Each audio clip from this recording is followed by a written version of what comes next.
Breakdown, a video game podcast where we seek to encourage and equip the church to engage the medium wisely and responsibly. I'm your host, Josh. With me today is my co-host, brother in Christ, Nate McKeever. And that's me. Yes, you're That here, is me. and we have another friend who's not a regular co-host. That is not me. But also another brother in Christ. Oh, thank you. I thought all those were just gonna be left off for me. We just dragged him in off the street. I don't know anything about this guy. He just gives us money, so you know. Standards are pretty low, man. Yes, they are. Yes, they are. But this is the TechnoFunkBoy. Boy. I don't know. But well, you know, yeah, I trampled on that intro, but I was just gonna say, like, listen, our standards are low, but what does it say about you that you support this endeavor? I'm just throwing that out there. That's like, you know, kind of like bad taste in women kind of thing, where it's like, you know, somebody's like, you have terrible taste in women. It's like, well, I'm married to you, so maybe calm down. You know, that was a bad joke. Swing I was and a like, miss. you know, I don't know how you ended up making fun of my taste in women and my podcast choices in the same sentence. Well, I wasn't necessarily making fun of your taste in women. I was just saying, like, you know, sometimes, you know, you have those awkward conversations, like, with your wife, apparently. With your wife. And okay, so kind of I've never had that conversation with my wife, by the way, of my taste in women. This is what I will say is not too recently, but a while ago, Megan and I were having a conversation where we were talking about some of my ex-girlfriends, like before I got married. Yeah, that's fair.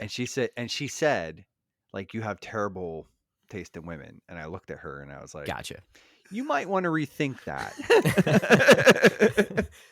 Yeah, that's fair. That makes the joke a little. That gives it more context. I should have led with that part. That makes a lot more sense because I'm one of those weird homeschooled kids who got married to his first girlfriend. So there's like no room for that conversation in our relationship. Like, you know, yeah. It's just, sorry, buddy. It's a very different. I'm not a weird homeschool kid who got married to his first girlfriend. Yeah. I'm a weird non-homeschool dude who got married to not his first girlfriend. I'm a weird non-homeschooled kid who got married too many times, but that's your words, not mine. All right, and with that, I have no transition. Let's refrain from any more commentary whatsoever. Well, actually, you know what? I'm just gonna call you Paul if you're cool with that. If I use your name here on the episode, just doxing me now. Yeah, you know, I guess so. I could give you a different last name though. How about Pot? Does that work? Something like that. So Mr. Pot. Sorry, bad jokes everywhere. No, we're just swinging and misting today. Misting all over the place. Trudging through the fog. Oh yeah, see, Nate didn't catch it when I said that joke earlier. So, oh no, I heard it and I ignored it. But then it comes out of Paul's mouth, and you have to address it. So I didn't. You brought me into this. You mentioned my name. Now that we've ignored, and I was like, no, let's clarify. Like, I heard it, and I chose not to say anything because I'm trying to be an adult. There you go. Well, now that we've, we've poo-pooed all over your taste in podcasts and your taste in other things. Now we have a whole episode to do so on your taste in video games because you made us play a video game. And that video game is Myst. Hence the puns for all of our blind listeners who don't know what the title of the episode is. Today we're talking about Myst. But before we talk about Myst, the classic, I guess computer game, right? Because it's not a PC game because it was first on Mac. Right. So game. Yeah. Computer game. But yeah, before we get there, we've got some forms to cover The first of which is that it has actually been quite a long undisclosed amount of time since the last time that we conversed, Nate, you and I. Mm-hmm. It's been a while since we talked as well. Paul, It's been a while. it had. Oh yeah, hey, that's a different song. Maybe we could change the song that we Oh use. no. You get some no. Stained in here. No. Been a while. It's been a while. It's been. There you go. Oh, There you gosh. go, pal. Hey, I like how you shudder at that too. I'm glad I'm not alone with those references. But I want to see what his reaction to the AI slop is. Yeah.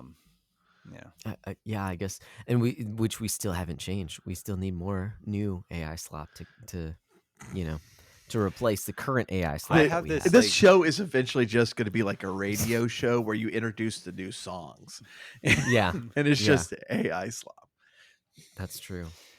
Didn't Porcho had an episode where he did, or no, Wes had an episode where he did like AI slop songs, and he got like copyright But they were struck pretty or good. something. Yeah, that's right. Like something right. weird happened there, and anyways, Which is interesting in this day and age when you can have AI bands on Spotify, but And apparently you can't do that. getting more listens than me Mhm. on Spotify. Yeah, that's something else. Or I Well, said maybe on if Twitter, you were a computer, Paul. well, I know then it's you'd like be more the popular. members of the band are all fake, but the music's real. See, that was my problem. Mm. I should have made them all fake. so just fake the whole way down. There you go. Well, you know what the problem is, that they are AI, and the entirety of your band is actually like lives in an NES. Right. Yeah, A Super Nintendo, right? I thought it was an NES. NES. I thought it was. What Super We were Nintendo. from an NES, but we live in a Wii. What? In a Wii? Because the Wii can connect to the internet. Oh, okay. Gotcha. That's the first time I've ever heard that sentence spoken before, that you live in a Wii. But I thought that was. I thought I'm that gonna was have to, part I'm of gonna the have to do intro. research. Yeah, okay. I thought so. It's been a while. It's been a while. It's been. Well, speaking of your music, since the last time you were on, you have re-released a classic album. What else have you been into? Up to, I suppose. I guess into. That has we'll get been the into main later. thing, and I've like that was a lot of fun. I don't want to. Porcho asked me when the next physical release is going to be, and I don't think that we're going to do that again for a long time. But yeah, I re-released, or I remastered the Final Fantasy mixes. My first public release 10 years ago, and I remastered it and re-released it. So y'all listen to that. And it has 2 new tracks on it that I love. I don't know that anybody else does, but I do. So that's the thing that matters. But yeah, after that, I'm starting to work on really hammer down on my tabletop role-playing game system that I'm hoping to do a Kickstarter for in January. Okay, nice. And so, yeah, we're doing some play testing of that here, hopefully very soon. Sweet. And I'm excited about that. That's cool. That is cool. Cool. I saw that you threw up like the cover art for the manual. In our one server. I'm without trying to like make this episode any longer, because listeners, watchers, we have already, it is very late already, and we have been this usually almost always happens with Paul, is that like we just for sure we just go long. We go long on the regular, but with Paul, like these are usually the never-ending podcast. Exactly. Dan, don't worry about it. In the second half, y'all take a nap. I got it. I have 10 pages of notes. Like what'll actually happen is that Josh and I will go to sleep, and Paul will wake us up in time for us to go to work the next day. Right.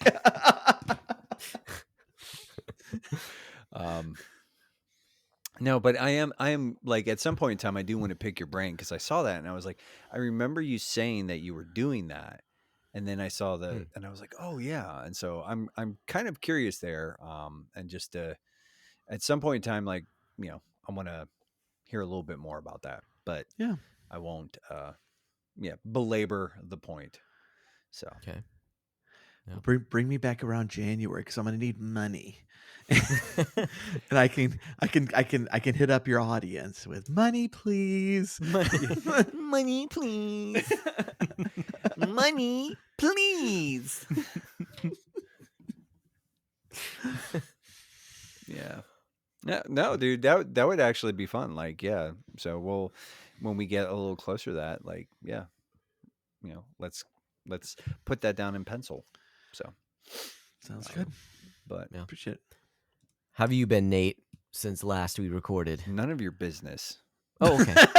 Cool. So I've been waiting for that. I don't know why. I was like, I was like, at some point in time, like, I think earlier today, I was like, I think when Josh asked me, I'm gonna just be like, I'm just gonna get out of here. Get out of here. Okay. Like, I'm not telling you anything. No, like, dude, we got back from Miami last Saturday, and Miami was very hot, and it's a substantial city. I mean, most cities are fairly substantial, but Miami is. It's one of the real ones. It actually does exist in the physical world. Dude, and Miami traffic is scary. That's what I was going to ask, but I didn't want to go too far afield because I think Miami has the worst drivers I've ever driven in. I say that Chicago's pretty bad, but Chicago, you just have to be like everyone's aggressive, and yeah, it scared the snot out of me. Yeah, we didn't do too much driving. I think it's on 95 or 195 or something like that, which is like that's like the big nasty. We were on that a little bit. I didn't do any driving. I pretty much was like, nope. Like, I opted straight out of that.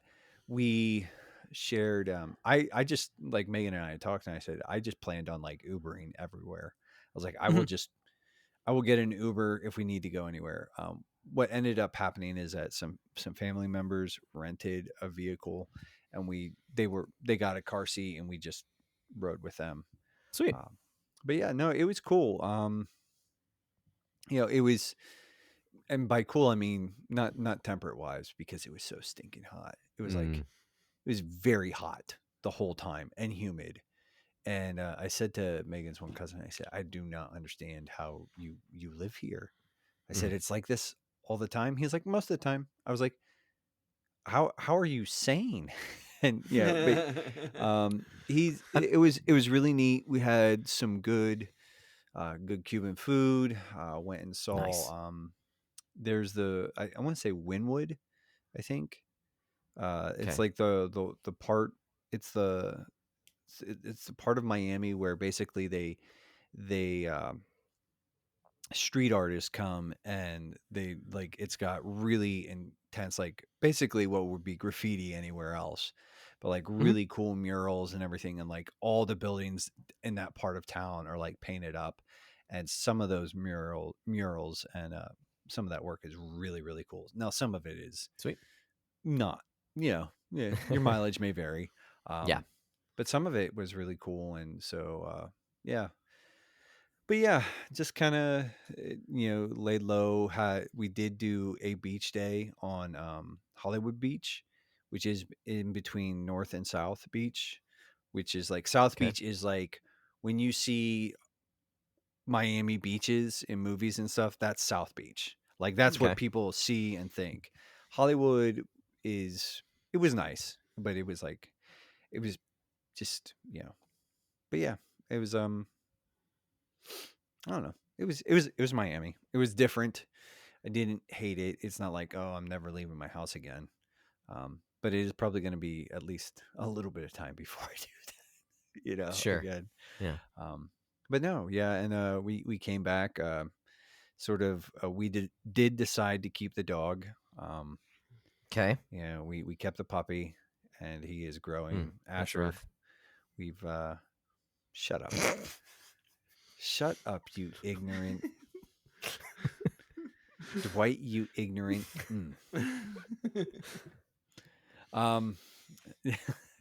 But but no, yeah, Asher's it's kind of funny because he's very puppy. And we haven't had a puppy in 8 years, you know. Okay. So but he's really smart, and he's taken to like house training and everything else really well. So Nice.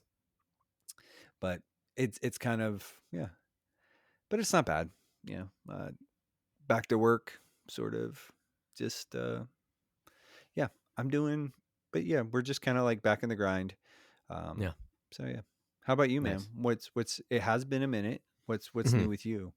So I would be remiss if I just let it go. I do find it really ironic that you're talking about how South Beach is the one where all the movies are shot, and then Hollywood Beach is not.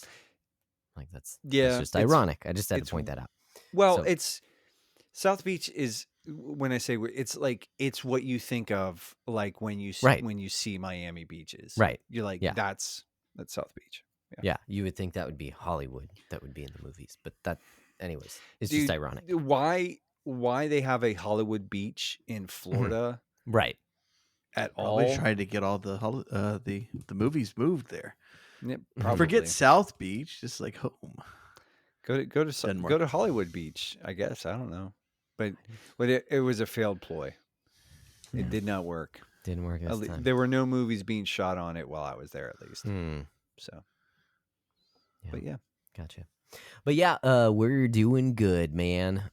Staying busy, you know, all kinds of summer events. We had our balloon festival out here in Indianola over this past weekend. We went to that. That was super fun. They had. Did you ride in one? I did not ride in them. It's pretty expensive to ride on it. So even though the kids are asking, it's like, yeah, I don't have that much money to drop on something like that. So, but they do get pretty close. You know, you can, yeah, it's a fun time. So balloon festival this weekend. I also preached on Sunday, so that was a big day. And this coming weekend is my anniversary. So my wife and I have been married for 16 years, which is pretty cool. Yeah. So, you know, I'm not trying to like me too, but actually you brought it up. And since you brought it up, I'll bring up, I wasn't going to mention mine, but Megan and I have been married 12 years on Sunday, last Sunday. Nice. So well, my awesome. Anniversary is also in 6 months. Hey, it's like, it's right there. Should I make this joke? I shouldn't make this joke, but I'm going to make this joke. So hashtag me too, right? Just like Nick said. You know? Right. Okay, that's it. That's all. Now we're kicked off YouTube. Anyway, well, I mean, in order for us to be monetized, yeah, I mean, we're not even there. So in order for us to be demonetized, we have to originally be monetized. So, but we don't have to. Oh, I'm just talking about being kicked off. For making they can still ban you. Jokes. Yeah, they're like, we hate this show. Let's demonetize it. Sir, they're not monetized. All right, fine, they're out. Just get rid of the channel is gone. Well, now that we've shared those experiences, we have some more experiences that we want to share. We hit record and let it go, trading stories like Pokeball, laughing loud till the mics might break. In Myst where we're making no mistakes. As we share, level it up. Lesson adventure, we can't get enough. From Meridian to County Square, we're throwing together with XP Share. That's right, we're sharing some experiences. Before we get to video games, we've got some other forms of media that we like to share. These songs are so much shorter at 1.8 speed. It's true. It's true. When you speed it up, it does get shorter. That's a good point. That's we'll have the weird thing about how time works. When you speed up time, it feels shorter. It's crazy. But anyways, so do you have any media that you've been into? Not video games yet. Movies, music, things like that you want to talk about, that you want to rep. Sure. Yeah. What He's what just you like- got for us? Like, I guess. I was like, I think I still am gonna mention this. I found out Mhm. like this is being removed from Netflix at the end of the month. 'Kay. And it's my own fault because it came out like 6 or 7, 8 years ago, and I Okay. just ignored it. But we've been watching Dad of Light, the Final Fantasy 14 show. What? That's getting pulled off of Netflix. Yeah. I have not even Oh, heard of big this. sad. What? It's really kind of charming. It's about this son who tries to connect with his father by playing Final Fantasy 14 together. Oh, And wow. it's there's it's a lot more than that, and it's really kind of goofy and charming and fun. So if anybody wants to jump on that, there's not, I mean, it's like 8 30-minute episodes. You can definitely finish it this month. I'll say that while it's completely understandable if you didn't play Final Fantasy 14, there's some jokes that we laugh at just because it's like, oh yeah, I know exactly where they are, type things. And that is fun. But my real obsession is these episodes of Chit on YouTube. Oh, the Chit Show. I Yeah. I know I'm a little late to it. Apparently Josh is more late than me, but they I are, don't know what you're talking about. they're the funniest things on YouTube for a long time, and I'm thoroughly enjoying them. A lot of them are just like 2 minutes long, and so if you look up Chit, yeah, the episodes are CHITSHOW on YouTube. Gotcha. The Chit Show. All right. The best episode is the black person episode. Is there a black? Is there a black person here? It's fantastic. And My it's hilarious. coworker and I have actually been sending shorts from Chit to each other and just laughing hysterically about it. Yeah, one of my favorite. There are so many good clips. Chit's brother. Chit's tattoo. Chit at the gym is psychotic. Have you seen that one? Oh, I don't think I've seen that one. Oh yeah. What you doing, Chit? Yeah, I got my phone stolen while I was at the Men's Warehouse working out. Got to protect myself. And then dude. So, Josh, you probably when you get a chance, Google this because it is insane. It really will. I mean, it's only going to take you 2 minutes to watch the first one, but then 30 minutes later, you will have watched all of them twice. And one of my favorites is, and this is a very, very short one, an early one, is when it's called "I Caught Him Drinking." And it's when he went to the store to get a Dr. Pepper and they ran out, so he picked up some juice. What he thought was juice is really a White Claw. And he's just ripping White Claws, dude, crushing them. All right. Yeah, what you doing? He's like, yeah, I'm drinking my juice. No Dr. Pepper today, Chit. No, they didn't have any, so I got this juice. And the way he talks, so I've been doing the yeah.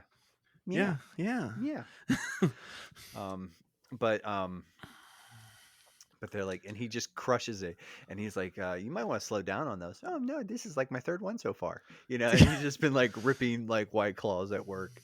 But yeah, that show reminds me of like early YouTube, when they would just have, they didn't have super long videos and stuff. They would just do like these 2-minute gags that were just hilarious, and I love that era of YouTube, and so I'm really digging these shows.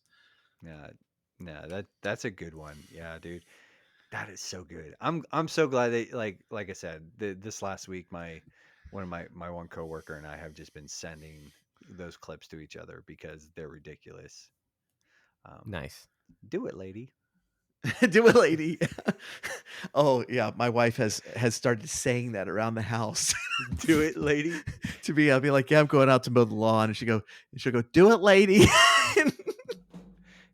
You just go, yeah, success. Yeah. Success. Anyways, like, oh man, shit is so good. Yeah, dude. Nice. I'm so glad you brought that up, Paul. Like, because I was like I've kind of been like low key obsessed with that, but it's like it's very like a niche kind of like, yeah, yes. Anyways, I'm glad you brought it up. I'm just saying that. Nice.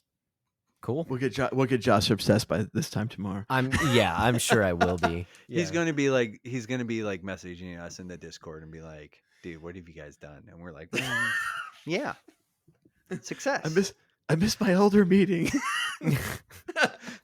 Just watching Chit for 2.5 hours.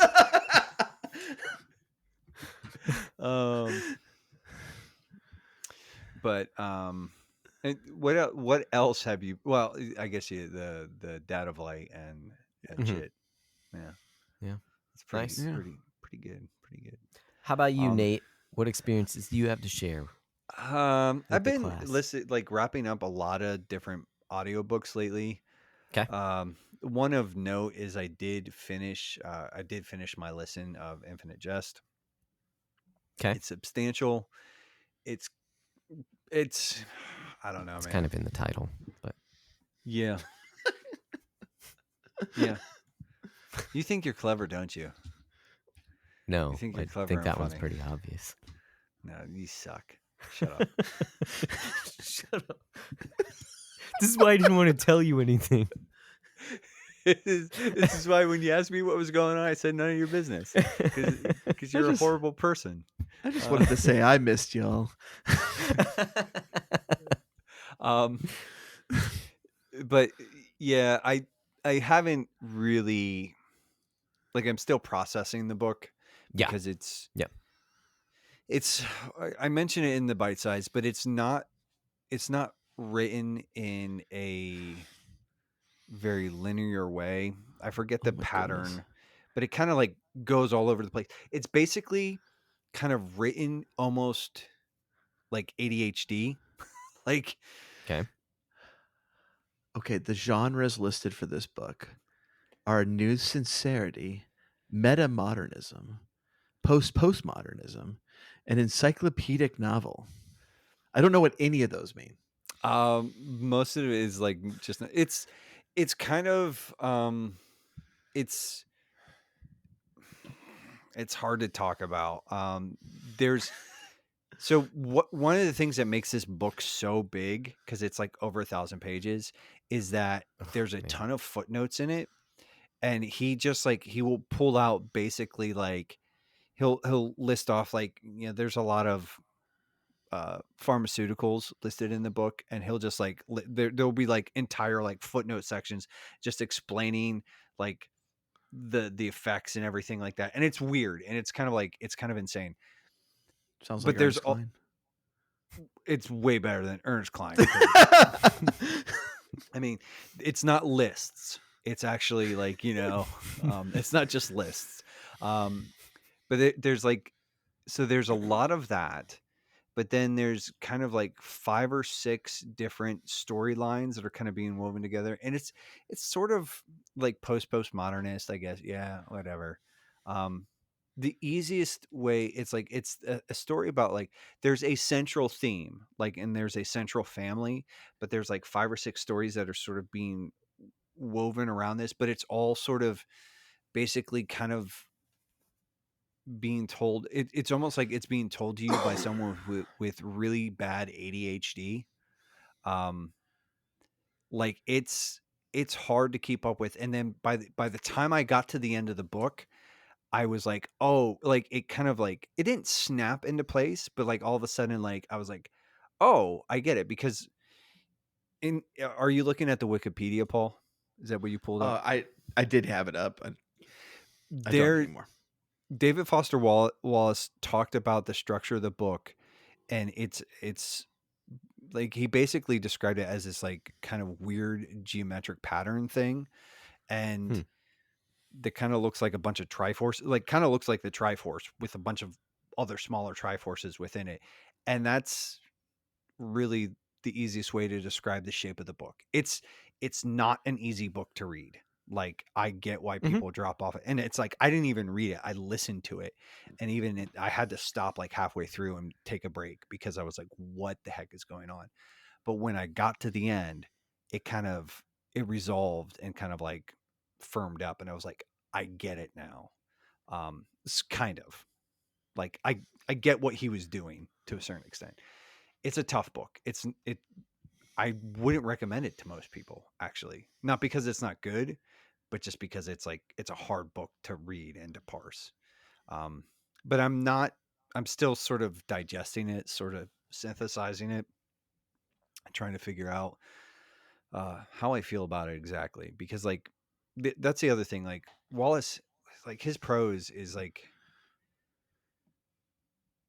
it makes me want to go back and read some of his other stuff again. Like, I've read a bunch of his essays and some of his collections before, and I was just like, holy crap. Like, anyways, I don't like, it's weird. It's a tough book, and it's like, I actually wasn't even going to bring it up because I was just going to say, yeah, I finished it. I don't know where I'm sitting on it, but like, since I'll just make that one of my media. I don't know if I would recommend it. I'm just saying I read it or finished listening to it. I'm going to do a physical read. Just because, yeah, it's one of the most interesting things I've ever read, period. Okay. So I know this is an odd question to ask after you've just explained it.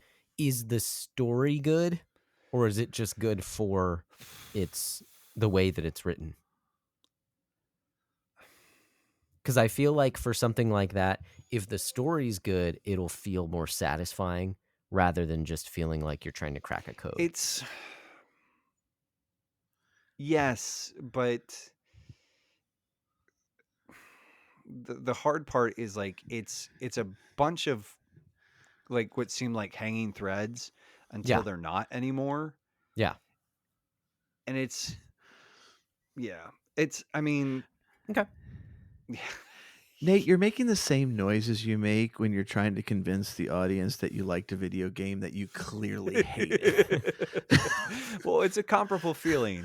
Hopefully you won't make those about Myst, but we'll see. The night is young. Well, the night is not young. But it's hard to talk about this book because like, I think I understand it, but it's like, do you know, like, when you have a mastery of something, you can talk about it to great extent. Like, this is a book where I'm just sort of like, I'm sort of operating on the fringes of it, and I can only kind of talk about it in like, I don't fully understand it. Like, sure. And that's so fine.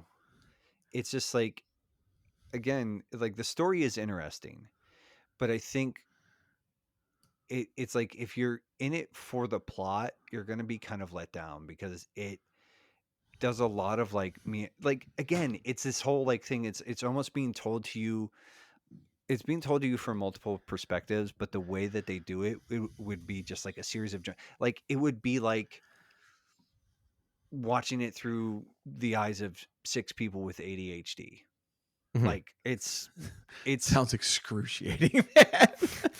It's tough. It's tough, but like, it is one of those things that like, when I got to the other end of it, I was like, oh no, I get why people like who have read the book feel the way they do about the book.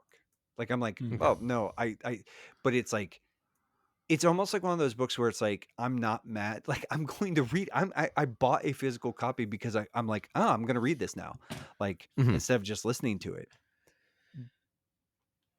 But, but it's also like, I don't know. It's like, yeah. Anyways, Cool. I read a thing where the person was like, I read this book and it made me a better person. And I was like, yeah, right, you idiot. Like, no way. And then after I was done with the book, I was like, I'm still not like, yeah, this made you a better person. But I'm like, oh no, I can get why you would think that. It's a weird piece of work, and it's just tough. Yeah. But yeah. The other thing that I wanted to recommend is we've mentioned it a few times over the last couple of months, but the Redeeming Productivity podcast, Reagan Rose. Mm-hmm. He's had a couple of episodes that I've listened to lately, and I really, I just wanted to give them a little bit of shine Sweet. here and commend them to our audience. One is his most recent episode is taking phone addiction seriously. I Mm-hmm. think that was a pretty interesting one. I haven't, and then he, what's that? I'm sorry. I did not mean to interrupt. I opened my phone to like look this up, and then I realized that I turned on the screen time thing because I was on the phone too much, and it has blocked me out of everything at this time of night. So I'll listen to this later and figure it out. But the other one is he from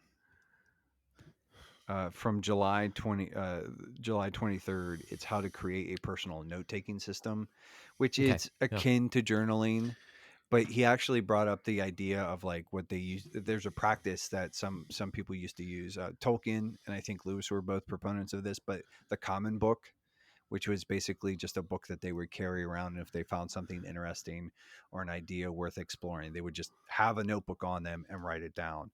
And that's actually what I'm trying to get back to is like, because Nice. I used to, that's when I would talk about journaling, that's what I would do is I would just carry this thing with me. And as I would like have ideas or I'd hear something, I would just sort of in the book it went.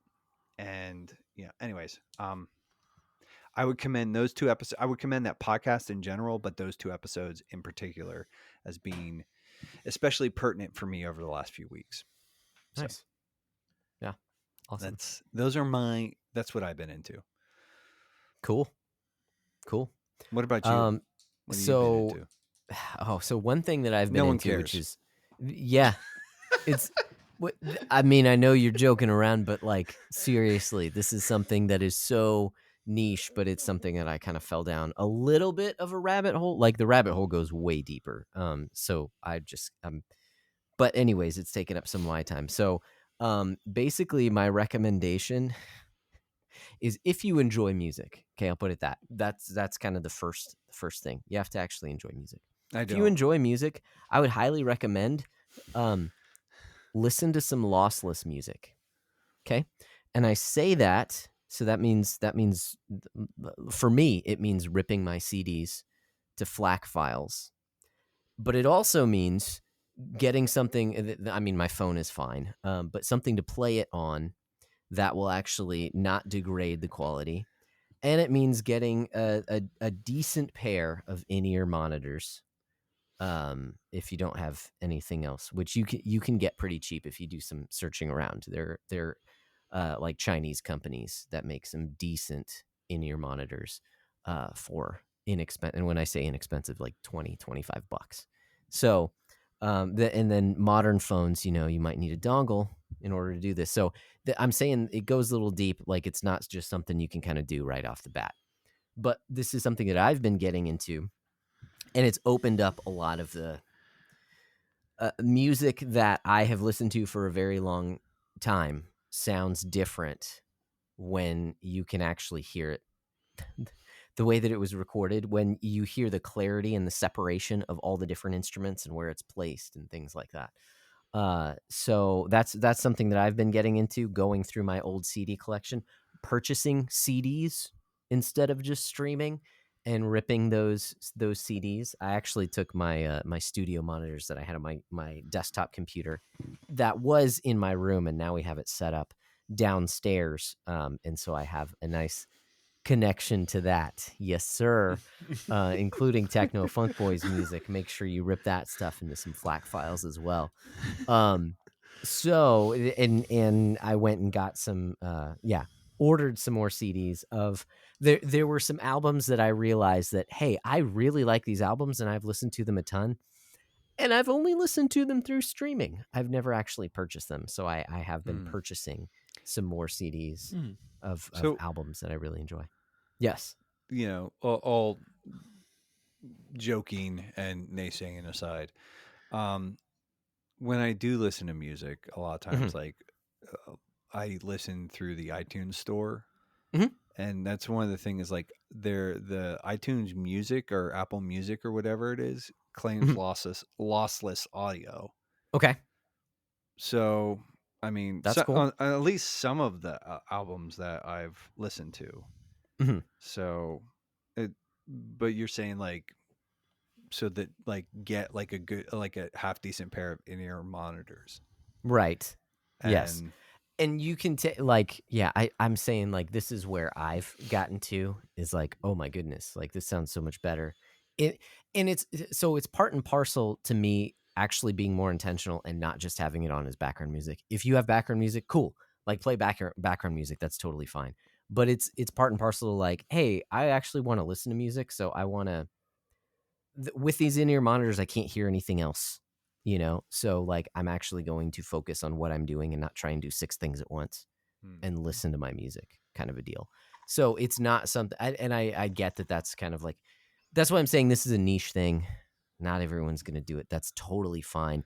I had kind of like not wanted to for a while, but I'm seeing the value in it of just spending some time and actually like sitting and listening to music, and going CD hunting again, which is super cool. There's a Half Price Books that we went to that's not too far out, and I picked up a Genesis album and a Steely Dan live album and ripped those and digging those. Which Genesis?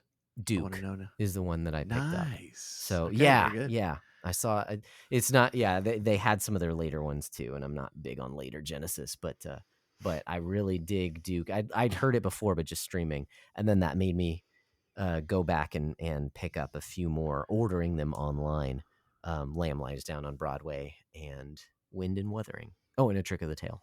So yeah, picked up a few of them. I had their earlier albums, but nice. Anyways, I'm glad I recommended shit for all the idiots like me out there. Suddenly, dude, goodness, this turned into audiophile and literary podcast. That's listen.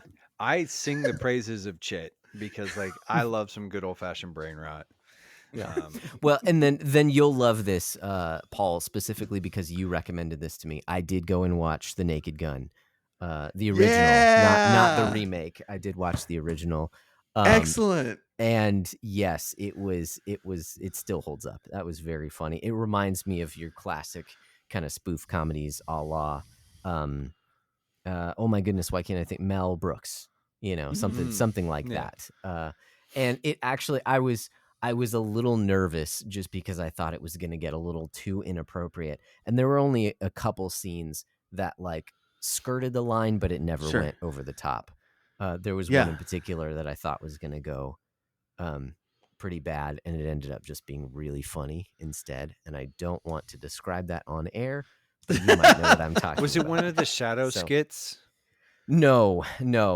I'll just say that 2 people went into a room and they were basically wearing raincoats, and that's all I'm going to say. You might remember what it is. Oh, that's hilarious. And I almost laughed out loud because I was the only one watching it. It was on my tablet while I was, cooking or something like that. I almost stopped. And so my actual favorite Naked Gun gag is in that movie, and it's when OJ finally gets out of the hospital at the very end. Yeah, at the ballpark, and Leslie Nielsen pats him on the back, and they're having a serious conversation where OJ in the wheelchair is bouncing down the stairs. Yep, and then like flips in the air. Yeah, flips in the air. Yeah, OJ was hilarious in that movie. yeah, he was. So, did go and watch that, and it definitely holds up. So that was excellent. That was quite funny. That warms my heart that you saw that. That's great. Nice. Well, those are some experiences that we shared, but we also are a video game podcast. I mean, that's kind of the reason that we're here, right? So with that in mind, before we talk about the video game, we're here to talk about Myst. What else have you been playing? Or what else would you recommend? What have you been into? Paul, have you been playing anything? Just Final Fantasy 14? Final Fantasy. Well, I just finished up Heaven's Word in Final Fantasy 14, which is the first expansion after the base game Realm Reborn, and Okay. like I enjoyed Realm Reborn. It's like a B tier Final Fantasy game. Oh, It was okay. pretty fun. It's entertaining. It's it's a hefty game. It's entertaining. Man, Heaven's Word is S tier. It is one of the Oh. best Final Fantasies I've ever played. Oh, wow. And I Don't say that. Don't. I am say that. sorry. Don't get into MMOs, people. I told y'all that last time. You'll disappoint me greatly. Holy smokes, the story was great. It was just great. The characters, the story was great. And so yeah, we're starting up Stormblood, and as I understand of what I've been told is Stormblood is pretty good, but then it just keeps getting better until Endwalker in the kind of the main story that began in A Realm Reborn ends with Endwalker, and it's from all accounts it was just a great, incredible ending. And so nice. Looking forward to getting into Stormblood. We haven't really started it yet. We've just been at the Gold Saucer gambling a lot. Collecting minions and mounts, and yeah, we're gonna be jumping into that. But I was real happy with Heaven's Word. Nice. I'm just Googling something here. Everybody told me like literally everybody told me it's like, look, Realm Reborn is fine. Get through the Realm Reborn, because then it picks up a lot. And I was like, at the end of Realm Reborn, I'm like, I enjoyed this. Like, I don't know what people are talking about. And then in Heaven's Word, played Heaven's Word. Oh, I get it now. This is great. So when you say get through A Realm Reborn, how long does it take you to get through it? Exactly. Well, it depends on what you actually do. So it's an MMO. There's a lot of options. Right. If you stick with your class, do only main story quest, only do your class quest, you can get through it extremely quickly. If you play regularly, within a couple months, you can blow through it. If you do what I did and you want to do a lot of crafting and stuff, because the crafting is actually fun, and I hate crafting in every other game, but and do a bunch of the side quests and gamble a lot at the Gold Saucer, then it took us a little over a year to get through Realm Reborn. That was getting like all my crafters up to level 50. My main guy up to level 50, doing a ton of side quests and dungeons and stuff. So it wasn't very focused. Going through Realm Reborn. Yeah, gotcha. Like every time I hear about 14, like on different podcasts, when friends talk about, like friends who play it, they talk about it, they're like, nope, it's the best Final Fantasy. And I'm like, don't tell me this. Because, like, do not tell me this, because it's like the last thing I need is like an MMO like K-hole to fall down. I know. And this is why I tell people, like, don't go down the don't follow me down the hole. Like, it's too late for me.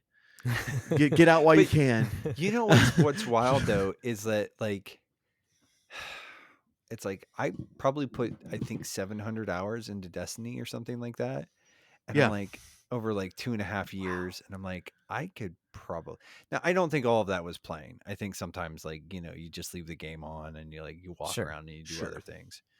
But I was like, I could do that. I could make that happen. And I'm like, no, we can't. We can't. we can't, Mr. Frodo. I would have gone all the way to the gates of Mordor with you. But I can't follow you. Anyways. No, that's cool. Like, man, someday maybe. Like, if that game's still around, I don't know. They're bringing on mobile, so that's you can delete that snap and snip I try to keep get Snap on a off game my that won't phone. make you won't make you angry. No, it'll just make me angry in different ways. Oh man, I actually try to keep Snap off my phone because it's like when it goes on my Nice. phone, I do like my screen time just goes and my productivity goes like Yep. it's yeah. I don't get things done when Snap is on my phone. It's and honestly, as a brief aside, this season in Snap is probably looking to be one of my least favorites, where they're like, hey, let's add, like, hey, do you like having fun in this game? Well, too bad, because we're going to add a bunch of cards that are not fun for anybody except for the people who are beating you with them. And I'm like, Nate, I hate to tell you this, man. I don't think you ever had fun with this game.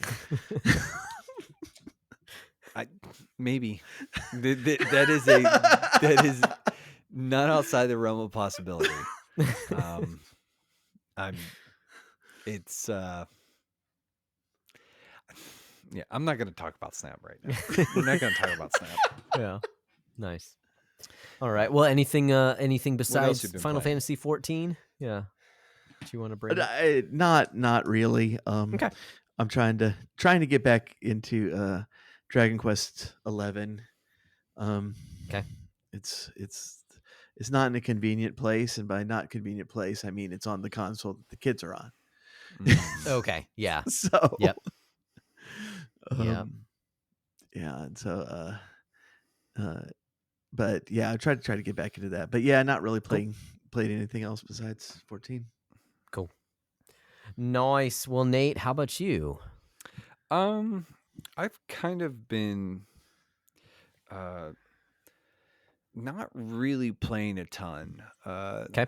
Actually, I've pretty much just been playing like 3 games pretty consistently over the last few weeks since we last talked. Playing a good bit of Ratchet and Clank, the PS4 reboot, whatever. The game's really pretty fun. You know, it's like I'm not gonna call it excellent. I'm having a good time with it. It's got some like dated, like not dated, but it's like it kind of there are parts where it definitely feels like it shows its age a little bit, but not in a bad way. Like it doesn't feel like a 360 or PS3 game. But it's so I've been playing some of that, enjoying my time with that. It's like it's fun. It's very good, not great kind of like thing, but also like it's very platform-y ish. I don't know. It's a 3D like adventure game kind of thing. I don't know. I'm having fun with it, but can't say much more than that. Outside of Myst, I've been playing the 2021 re-release. I think it was done in Unity, I believe. So I played, we played that. We'll talk a little bit more about that. But mostly just been playing a lot of Astral Chain on the Switch too. Okay. Cool. And I have mixed feelings about that game so far. Like I've been playing it on casual. Okay. And so maybe I need to turn the difficulty up a little bit, but also because of the complexity of what that game does, I'm kind of a little intimidated at the thought of turning the difficulty up, because it's like right now I'm kind of just plowing through enemies because I can just kind of like hammer on them and I don't have to be too tactical. But like because of like the twin stick functionality with controlling the Legion and everything else, I'm like, it's like it's a game that I like. I like it, and I can see how like it would be really brilliant, but I'm also a little. I do think it kind of like it's a little too ambitious, and there's a little too much going on where it's like if they would have, and again, I'm not finished, so this is very like not final thoughts on the game, but it's just like where it's like if they would have just scaled back some of that and really like kind of like tightened up, I think they would have had something really like instead of just being like a really good game, they could have had something that possibly was a great game. Does that make sense? Where it's like one of those games that kind of sits on the edge, and there's some things that I'm seeing in it where I'm like, oh man, you guys are like so close to like crushing this thing. And of course, I'm not done with the game, so I can't. But I'm just like, I'm like, from a design perspective, I just think it's like a little too busy right now. It's also like I said, I'm just sort of like hammering enemies because yeah. So Astral Chain though, I'm liking it. I'm having a good time. You know, it's a really fun action platform. I don't know what I would call that game, but and I like the fact that there's the weird sort of like little police procedural kind of stuff elements to it. Like that's kind of cool. Like it's got some interesting wrinkles, and it's like one of those things where it's like, oh, like yeah, this is why. Like when Platinum does stuff like this, it's like, oh yeah, this is what we like. We like this stuff, and it's just like it's when Platinum does all the other weird dumb stuff that they do, it makes us crazy. That isn't good, but it's like, man, like, so yeah.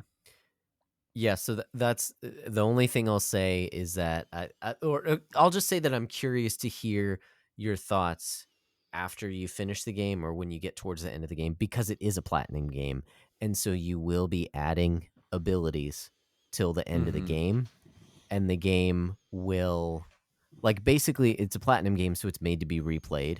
I didn't replay it, but it's like that last bit of the game is when you actually have everything, and this is the kind of tool set that it really shines with, so that and then you challenge yourself to get S rank and everything. That's just how platinum is. So like one of the areas, and I don't want to get too into the weeds in this because again, it's very preliminary thoughts. But one of the things that I kind of have a problem with is that there is a lot going on. There's a lot of like, there's a ton of different systems, right? So like, and there's the juggling between your weapons, between the legions, between all the different things. And it doesn't feel like the game ever does a really great job of sort of like easing you into that. It's sort of like it gives you the thing, and then it's like, and if you really want to learn how to use this, go to the training room. And I'm like, or you could sort of tutorialize me in game, and then give me the training room option that if I need to go back and sort of like brush up. But it's like, they're just like, hey, new Legion, it does these things. And it's like, like, or like, here's a new weapon, it does this. And it's like, Yeah. And the way that, and again, on casual, it doesn't feel like I have to change things up too much. Like I kind of like, and that might just be like the game is like, hey, like you've kind of found like your groove. So like, we're not going to force you to get too outside of it. I don't know. It's, like I said, it's very preliminary. I like the game. I think it's a really good game, but I'm withholding full judgment until we're done. Cool. So that's cool. Ratchet and Clank and that and Myst. Also, as an honorable mention, I used to play this. I like deck builders. I like card games in general. There's it's an older game. It's available on iPhones. I don't know if it's available on Android. It's also available on Steam. It's called Card Crawl. CARDCRAWL. Okay. And it's like cheaper, a little more like indie. It's like kind of like, it's very solitaire adjacent. Okay. But I did pick that up. I put it back on my phone for a little bit and I was like, oh, hey, I really love this game. And I bought it on Steam, and I've been playing it on Steam every once in a while too. Like it's a fun game. It's quick, and it sort of, scratches a little bit of that card game itch for me every once in a while. So nice. Card Crawl is pretty cool. Nice. Cool. But that's it. That's all I like. When I was on vacation, I played a lot of Astral Chain on the Switch too. Yeah. Awesome. Well, I don't have too much to talk about. I did play through Myst, and we'll be talking about that later on in the episode here. The other game that I've been continuing to play, Star Ocean Second Story R. It's crazy. Like the in-game clock, I think I'm only at like 16 hours. Like I feel like I've been playing it longer, but it's been in such short bursts instead of like actually sitting down and playing for a good chunk. But I will say that the story is getting a lot crazier. Like it starts off more mellow, if that makes sense. I mean, the beginning's not, but then it mellows out for a while. But then it's starting. Basically, the whole Star Ocean thing, the hey, there's intergalactic things happening here, is starting to happen, which is pretty dang cool. So I'm digging the game. It's fun being, super high leveled and kind of like just blowing through different areas. That's a lot of fun too, because of the way that I've set up my teams. But yeah, probably, hopefully be finishing up that sometime soon. But I'm having a good time with that. So with Myst, since it was a patron pickup, I'm getting net 0 for my beatdown score. I don't get anything for that. I haven't finished Star Ocean yet. I did purchase a game. The game that I purchased was Resident Evil Village. Now, I don't own Resident Evil 7. So, Josh, why did you pick up Resident Evil Village? I hear you out there mentally saying. Hey, Josh, I got a quick question for you. Oh, yeah. Yeah, what's up? Why did you pick up Resident Evil Village? Oh, see, I'm glad you said that. I picked it up on PS4 because I bought a PS4 off of Facebook Marketplace. That's why. Okay. So picked up a Nice. PS4 Pro, and then I purchased. Quickly went and bought an SSD, excuse me, solid state drive, so that I can swap that out, make it go a little bit faster. And it came with a controller, and it came with Resident Evil Village. So I'm going to take the positive point for picking up Resident Evil Village, even though I don't know when I'll get around to actually playing it. But I did want the PS4 because I have got a huge backlog of PS4 games that I need to play through. So I will never play that game because I don't play horror games. But I did enjoy streaming that game quite a bit. It had a really nice, cool, creepy vibe to it. Okay. Oh, dude, yeah. The set pieces in that game are like look super rad. So haven't played it yet, but Yeah, I don't like being scared, but I do like horror games. I mean, we've talked about the weirdness. Like it's like I refuse to watch horror movies, but I will play. Like, hey, here's a gun and an insane amount of zombies, and I'm like, yeah, we're like, I'm in. Like you had me at gun and zombies. nice. So you're saying you'll play through Myst, but you won't watch The Myst. Is that right? That one was a little forced, dude. Yeah. A little forced. So I think before we so rudely interrupted you, you were telling us about your beatdown score. Yeah. So since I got a +1 there, I am down to. Anyways, my score changed. Now I'm at -7 for the year so far. So that's where I'm sitting till I beat Star Ocean. Yeah, mine hasn't changed. I'm still at -5. So. Cool. Nice. But yeah. Well, that being said, if you guys are wondering what the numbers that we're talking about, like if you're a first-time listener, first-time watcher, it's the Backlog Beatdown. It's Backlog Beatdown. This is Backlog Breakdown. There's a lot of brand confusion there.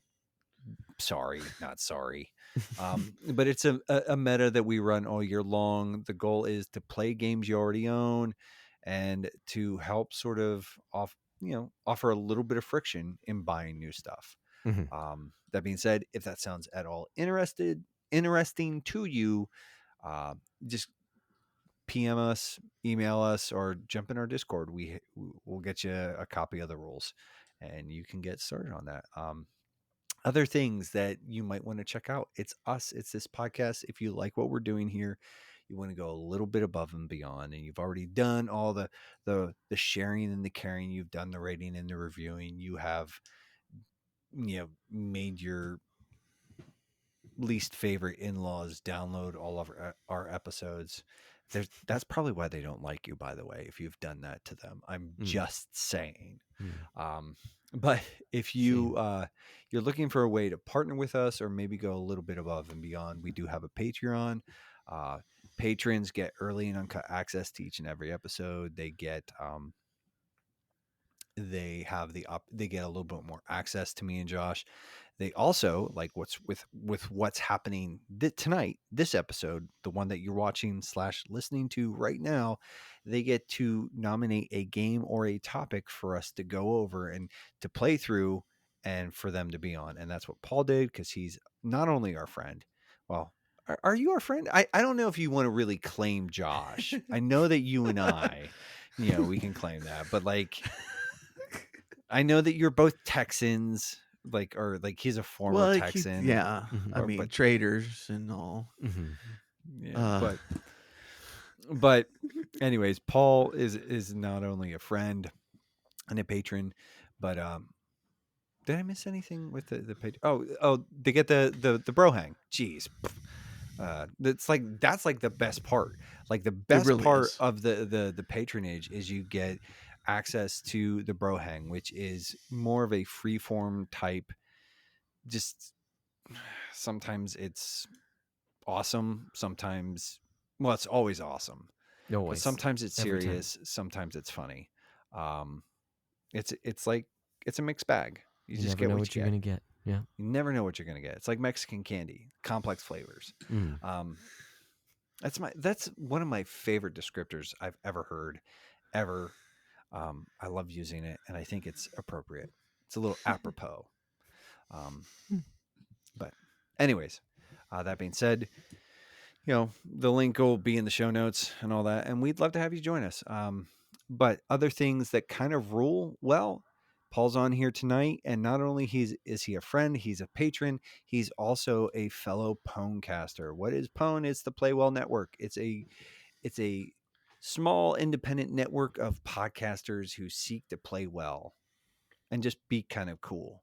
And so, Paul, you have been into a lot of things, and there's actually, I don't want to like put too much pressure on you, but there's rumors that there will be a former Ponecast will be resurrected, in addition to your current endeavors. Rise from your grave. Actually, 2. Oh. Tales from the Rusty Speeder. That's the kind of the lesser one. Yeah. We actually did finish the adventure. Just bad things happened in my life and caused me to put it aside. And so I'm working to edit the final 3 or 4 adventures. I think it's 3 adventures. I think I have 7 episodes done now. And so nice. That will be coming back. I just don't want to start it up and then drop the ball again. And so I'm trying to finish editing, and then I'll put it on a schedule. Gotcha. But for a long time, I had lost access to the Retro Zoo Super Show, and I did get that back. And kind of of all my podcasts, I think that's possibly the most well loved. And so I did get with Steven. We recorded the base of an episode here. It's not going to go back weekly or bi-weekly or anything like that, but we're going to do occasional episodes there. And I don't know when that first episode is going to come back. I still have to record some phone calls, record some commercials. We did have a longtime sponsor back in Phil's Gaming Emporium. I'm very excited. Sick. Nice. Let's go, Phil. And so that's backlog specials. If you unsubscribed to that feed in the last several years, but it's been dead, go back and resubscribe. It won't be ridiculous. It'll be by the end of the year that we'll have at least 1 episode up, and working on some other ones. Nice. I didn't know that about the Rusty Speeder. Like, I don't know if you had mentioned that to me and I just wasn't paying attention, but like, that's pretty cool too. So yeah. It just like I was doing way too much at the time, and in like order of podcasters and stuff, and just had to drop most of it. And unfortunately, Rusty Speeder, we had some really bad audio, and so it takes a while to edit. And Gotcha. but the ending adventures are really, really good, and I'm like, I just want to get them out because I think people enjoy them. That was always a fun show. Cool. Yeah, man. Uh, And that is in addition to the Thorns of War Yeah. and actual play podcast set in. Daggone it. Seriously. Dude, you're right here. Just say it. Dragonlance. That's it. I was gonna say Neverwinter Nights. But see, dude, this is like I was doing it really good for a while, and then You were, you had it down for a bit. But it is late. I'm sorry. It is late, and it's I been talk a while. a lot, y'all. Yeah. But that being said, here's a word from probably Paul, and well, he already gave you a word, so whatever. We'll figure it out. But we'll see you on the other side, folks. This is Phil from Phil's Gaming Emporium. We have all your retro needs and are a proud sponsor of the Play Well Network. In honor of you getting pwned, we are offering a cheap backlog reduction sale. Just request our services with the promo code BACKLOG half off for 50% off our backlog services. After that, we simply send you a package for you to put your backlog in, and once the mail carrier comes, your backlog is gone. It's like magic. You have a clean slate and room for more games that you can order from our website, Phil's Gaming Emporium. And we're back. So tonight, folks, we're going to be talking about Myst. It's a patron pick. Our friend Paul picked it.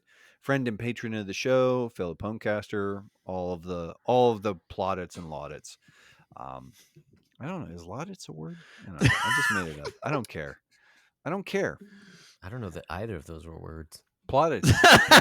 Plaudits is. What does it mean? It's like praises. I'm going to Google it. Oh, okay. Plaudits. It's an expression of praise or approval. Ah. Okay. Yeah. Learn something new every day. You plebe. Anyways. Between y'all's book music recommendations, using big $3 words, I feel so dumb in this conversation. Well, listen, I've pretty much used up all I've got here, and right now we're just running on vapors. But we saved the best for last, apparently. So we're going to be talking about Myst.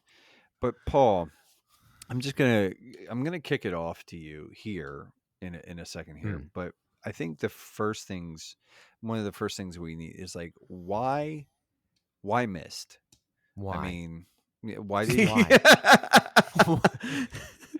I was not going to be that accusatory right out the gate.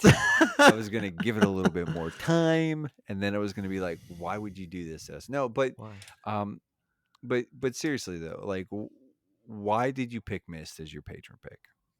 Why did you have us play this game? Okay, so I felt bad last year over Baldur's Gate 2. Because I did not realize how long it was. Okay. So sure. I was like, I think it was a great game, but it's like, oh my gosh, this is huge. So I wanted to pick something shorter. We were talking about Brotato, but Myst, like I got connected with Myst in a way that I don't get connected very often to video games. And and this game is an entry point.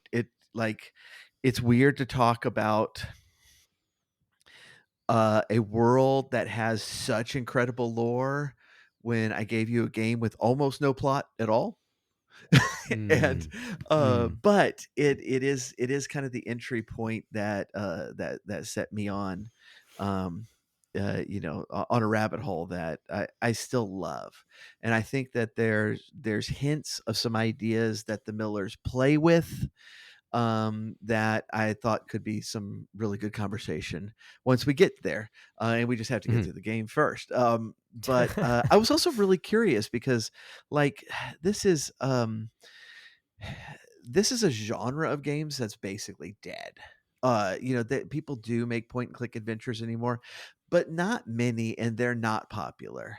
Whereas in the early 90s, like Sierra Online was the biggest game company in the world, and their primary product was King's Quest and Leisure Suit Larry and Police Story and stuff like that. Quest for Glory, Phantasmagoria, Gabriel Knight. All of these are point and click adventures. LucasArts is doing the same thing with Day of the Tentacle and um, uh, Maniac Mansion. Um, the this is a huge genre in the 90s that is near and dear to my heart because that was some of my formative years of playing and going through these these type of games. And this is the juggernaut of it. This was the best-selling PC game in the world for nearly 10 years. Whoa. This Yeah. made this was the last game, even though I was in high school, that was like a playground game where we were talking about it. Like I worked at a pizza place at the time, and we were talking about it in between deliveries. Okay. And so um this a, this was such a huge cultural impact. I was kind of curious as to what y'all would think about it without the enormous baggage that I'm bringing in Sure. to this, and just to see what y'all thought on it. Yeah. Well, and I guess that kind of like segues us into sort of the baggage. And it's like, I remember this game.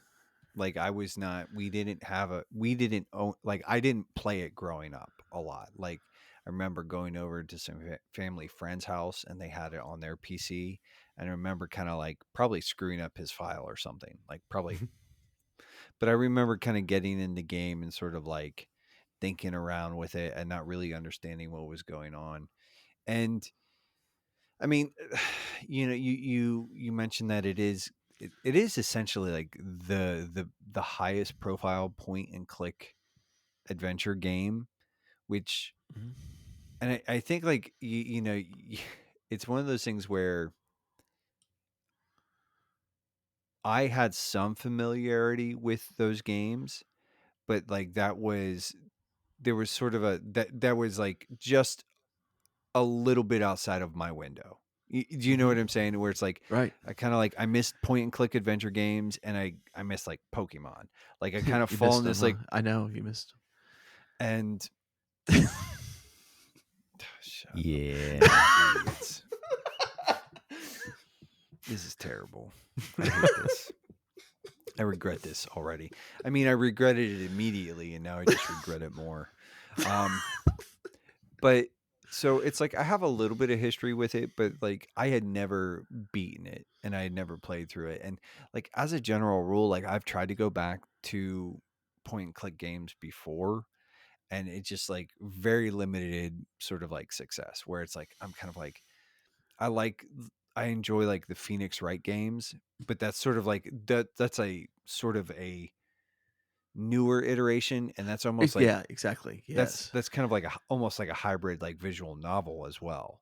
Right. Like whereas like King's Quest, like I remember playing King's Quest and being like, what what in the ever living bleep is going on here as like a 12-year-old or 13-year-old. Like it I got it on a computer, or I was over at a cousin's or something like that, and I was like, I have this like this game sucks. Like um and what I would say is like I think like it was and I'm not going to get too into the weeds, but it was interesting going back. And now full disclosure, I didn't beat it in time for the show. I got to like the last area. And I was using a guide and a walkthrough to help me sort of, because the biggest problem for me with these games is always like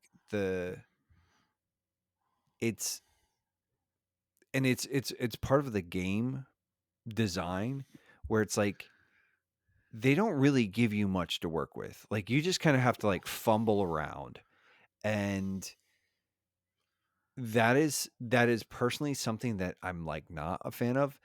That being said, with a guide or a walkthrough, and that just even like just reaching like sort of like hey, I've kind of like fooled around with this for like an hour. I Yes. I need to move on. Yes. And like having sort of like saying, "Oh, hey, here, have you done this or this?" And it's like I feel like if they could do that, do you know what I'm saying? Like if they could have like maybe streamlined it a little bit more, like that would have been way more helpful. But it's like it wasn't bad, but it's like as soon as I sort of had somebody to sort of like say like that's when like I was like, "Oh no, like okay, like I can see the appeal." Like, but it's like the way that this game and the era this game came out, it was that the same thing with like, we talk about like Mega Man 2 and 3, and these are notoriously difficult games that people spent dozens of hours, if not hundreds of hours, sort of like mastering, right? Mm-hmm. And but it's kind of a very similar thing. It's like you didn't have the catalog problems that we have today, where it's like there's hundreds, dozens, thousands of games. Yeah, I know that's out of sequential order, but like dozens into hundreds into thousands of games available at sort of a drop of a hat that you can just sort of like bounce off and move on. And so there's a lot more. But it was like, no, if you're going to buy this, like this is the thing that you're going to play until you're done with it. Yeah. And so it it was kind of interesting, just even sort of from like a nostalgia point, where it's like it kind of tweaked some things in me. I was like, oh hey, like I remember this, not always entirely fondly, but I remember Yeah. this regardless. I was like, oh yeah, like this is actually how they used to make games. And I think there's some interesting things in that. But that's like I had a little bit of baggage. Like I never beat the game, and so this was kind of a fun opportunity. And full disclosure, I'm actually going to sit down, I think here in the next by the end of the week probably, and just finish it and get like I'm kind of on track to like get all the endings and see that, because like I did watch the ending cinematics, but it's like it's not we all know it's like it's not the same Right. as like when you sort of do those things and earn them. So yeah. I think to jump right in front of Josh, just real quick, um, that is something that I think we should say right up front is what you were talking about. This is not a modern game. No. This is Even a the 2021 remake, yeah. which what I would say is like I'm really keen to maybe someday try it in VR, because I think like that That looked interesting. remake is you can do that, and I was like, Yeah. oh, I think I'm that would be kind of cool. So Yeah. But it's the original, as I understand it, and I didn't have memory of this, but what I was reading, the original did not have an instruction manual. Wow. It put you on a pier and said, "Figure it out." Yeah. It does not hold your hand. It if you try to reach out your hand, it will slap it. It will it expects you to go slowly. When I originally Mhm. played it, I had a notepad beside me. I filled pages of handwritten notes, of hand drawn maps. And that's kind of the way Mm. you're expected to play this game. It is a very slow, methodical burn. Mhm. Yeah. Yeah. Well, and yeah, I mean, it's definitely yeah, and we can get into that. We can get into Yeah. some of the details of that. But Yeah. Josh, what is your baggage here, friendo? Yeah, we can actually get into that quickly because I have almost none. I mean, I'd heard of this game before, but I'd never played it. It like because of its time and because it's not very modern, I frankly didn't have much interest in it. It's just like, oh, okay, it's an old computer game. Cool, that's fine. But I wouldn't have played it outside of some, heavy recommendations for someone. I have a huge backlog already, so I wouldn't have like looked into this at all. Yeah, I have similar thoughts. So this is past baggage. Frankly, my baggage, I just didn't have any. I didn't have any thoughts going in, but hey, you pick the game. Cool. Let's go for it. Let's try it out. But I will just say that I felt similar twinges of nostalgia playing this game. I played the real Myst Masterpiece Edition, and I did want to play it to where I couldn't move around, but I'd click around. I wanted to keep that kind of intact. And frankly, I figured that might be a little easier because I know just the scatterbrain, not scatterbrain, the way, because it is methodical, but the way that there are lots of things scattered all around. I thought it might make it a bit easier because then I'd know, like, okay, this is what I need to be seeing right now, not the steps in between, if that makes any sense. But it does, like, interface, music, even FMVs. I mean, yes, it feels very nostalgic for a time that, frankly, I didn't play a lot of early PC games, but it does remind me of the ones that I did play. So yeah, it is nostalgic, and Paul, you said it really well. Of it wants you to take your time. It expects you to take your time, which I didn't do. I consulted a guide heavily throughout. I was going to ask y'all. I was my going to ask y'all playthrough. about that, but yeah, that's okay. Like there's a lot of puzzles in this game, a lot, and I don't want players coming into it like just banging their head on something. Like if you need a nudge, get a nudge. Like yeah, and so because I have some nostalgia, even though I didn't play a ton of computer games, I know what it's like you were explaining, Nate, of only having a few games and playing those games over and over again. And it feels like this game knows that and wants you, therefore, like you said, Paul, to take your time. It knows, like, hey, you're going to be sitting with this game a while, so we're going to put stuff around, and we want you to go back and like really kind of memorize this world so that you can notice the differences when you do start flicking switches and stuff like that. So right. I understand it, even though it's not the way that I play games nowadays. So Yeah. So I guess where I'm thinking is like, let's kind of dig into some of the 10,000 foot view kind of look. And I don't think there's a ton here. Like, Paul, I think you pretty much nailed it, like hit it on the head when this is not a modern game.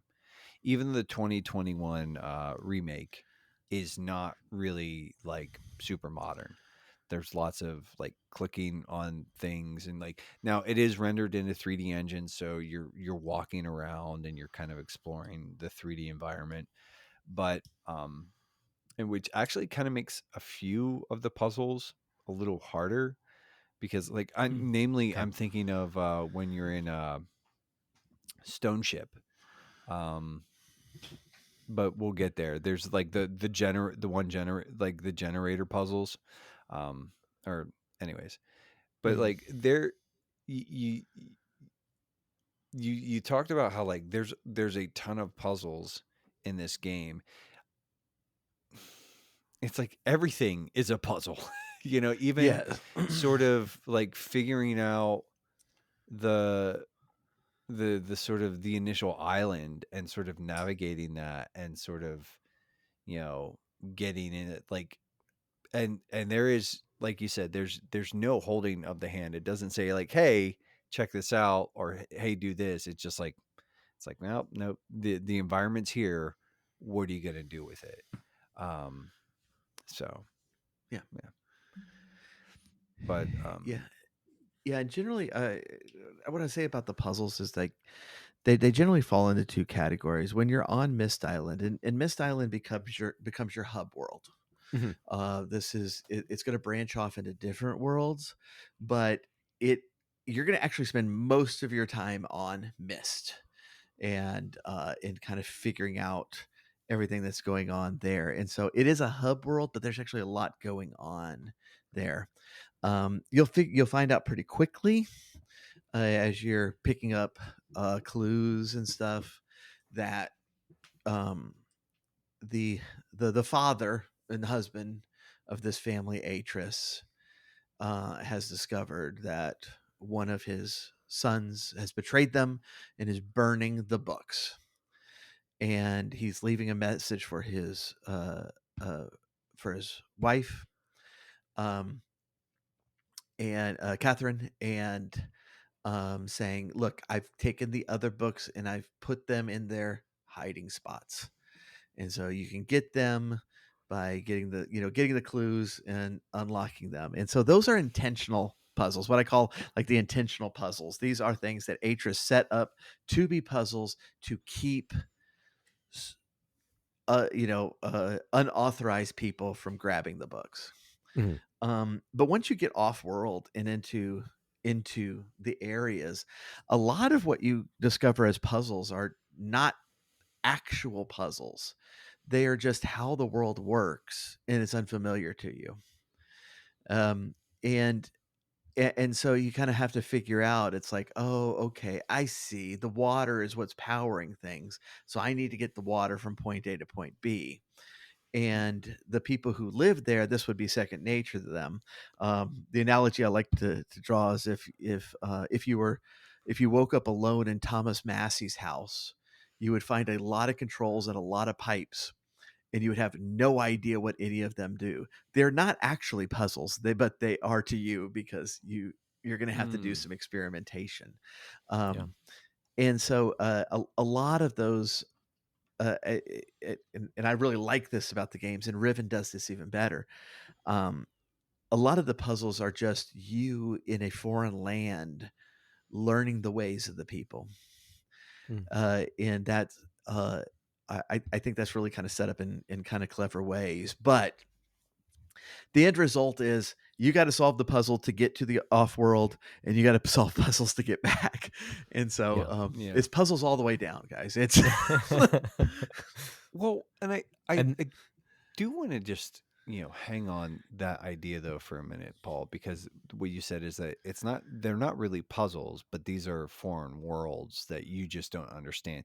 You don't understand the rules that govern this world.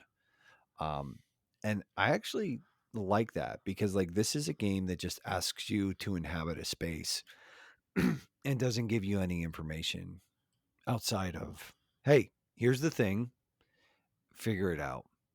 And that's part of what makes the game so esoteric, like, so, and it's not like so inaccessible in a lot of ways, is because there's no introduction to the rules. There's no, like, the only way to find out about things is to like poke around and experiment and prod and like when you find things, read them and take notes. It's like, and I do, like, there's a part of me that really likes that, where it's just like, hey, like the game is sort of an invitation to come inhabit this, like this space, right? And exactly, really inhabit it. Now, the thing is, like, it's like these little pockets, and so it's like, it's kind of like they're these small little like bubbles, but like they're fairly substantial. There's a good bit of depth there. And I do like that description though, where it's like, you were mentioning, and we'll kind of get into spoilers here, I think, shortly, but like Channelwood, like the whole system is like, it's powered by water. And so it's like the puzzles are just making sure the water's going into the pipes that you need to go in. And that's like, I brought that one up because that has always been my favorite age. Okay. In the game, I love it. that was the first stage I beat, and nice. Did that one without any help. Like, see, that's nice. That was the on my replay, and keep in mind, I haven't played this since the 90s. All right, and so I like some of the puzzles. I actually remembered some of them. I'm like, I have no idea, but that was the one time that that Amy and I had to retreat to a guide because I got myself lost on those piers. Yeah, actually, that level would probably be a lot easier if you are controlling your character as opposed to clicking around, because the click and move thing is rough on Channelwood. And so I did have to look at a guide on that one, but that's yeah, I didn't even think about that. Yeah, because like if you're clicking from like still screen to still screen to still screen, and then click to turn, yeah, it gets a lot harder to know which direction you're facing. Yeah, I don't like that. I don't even like thinking about that. No. And I'll be straight. One of the weaknesses of the game is that where you click and all, it can get janky. It can get Yes. janky. There's sometimes when you're clicking in a direction and it takes you in a direction you did not intend to go, and that's a weakness, but you kind of have to figure it out as you go. Don't go too fast. Yeah. Josh, do you have any sort of like anything to add to the spoiler free talk here? Or? I mean, I think you covered it pretty well. I'd just say that while I mean, it's a game of its time, and so I don't want to knock it for what it's doing, because I agree. I'll just say that my impressions of the game, and again, this is with the liberal use of a guide, okay. But as someone who's only played this in 2025, going back to it, but also recognizing it's of its time, I look back on a lot of this game and I see how they got, like, I see what their thought process was, and that they're not holding you by the hand. So something that you say, everything makes sense in hindsight, but when you're looking at it for the first time, it feels like because there's no guidance, it feels like it's very difficult. It was very difficult for me to figure out what to do. I did, without using a guide, I was able to get to the stone ship, but once I was there, it's like, oh, what is going on? And it was hard to tell where I was also, because especially with the day-night Stone ship. cycle, I don't like that. the you darkness. had a day-night cycle? Oh yeah, is there not that? There's not in one the in the original, no. Oh my goodness, everything in the dark sucked. It was frustrating. You have a flashlight in your pause menu, so you can use it, which is helpful. Oh, that's interesting. So, okay, I'm gonna ask this later in spoilers. Remind me to come back to Stone Ship though. Okay. Anyways, all that to say is that, I get, yes, you feel like you don't understand the world and you're figuring it out. But I do still wish there were ways that they would incorporate at least pushing you along the right directions, because a lot of the puzzles, it is not immediately apparent whether or not your actions have any effect on the world, because sometimes your actions have effects on other parts of the world that you can't immediately see. Yes, and so unless you're trying things, going to a different part of the area, noticing that it's different, and then going back, it can be kind of frustrating. So in my mind, I compare this because I do like brain teasers and I like puzzles along these lines. I compare this to something like, well, you had mentioned Ace Attorney as a modern analog, as a modern point and click type game. I also played through the first two games in the Zero Escape series, 999, 9 persons, 9 doors, 9 hours, I think is what it's called, and Virtue's Last Reward, and both of those were like escape room type games. And so that's kind of the most similar thing in my mind. And I never felt as lost in those games as I did in this one. And I don't exactly know why. It's been a couple years since I played them. So I don't know exactly what it was, the way that I was guided in those games that I wasn't in this game.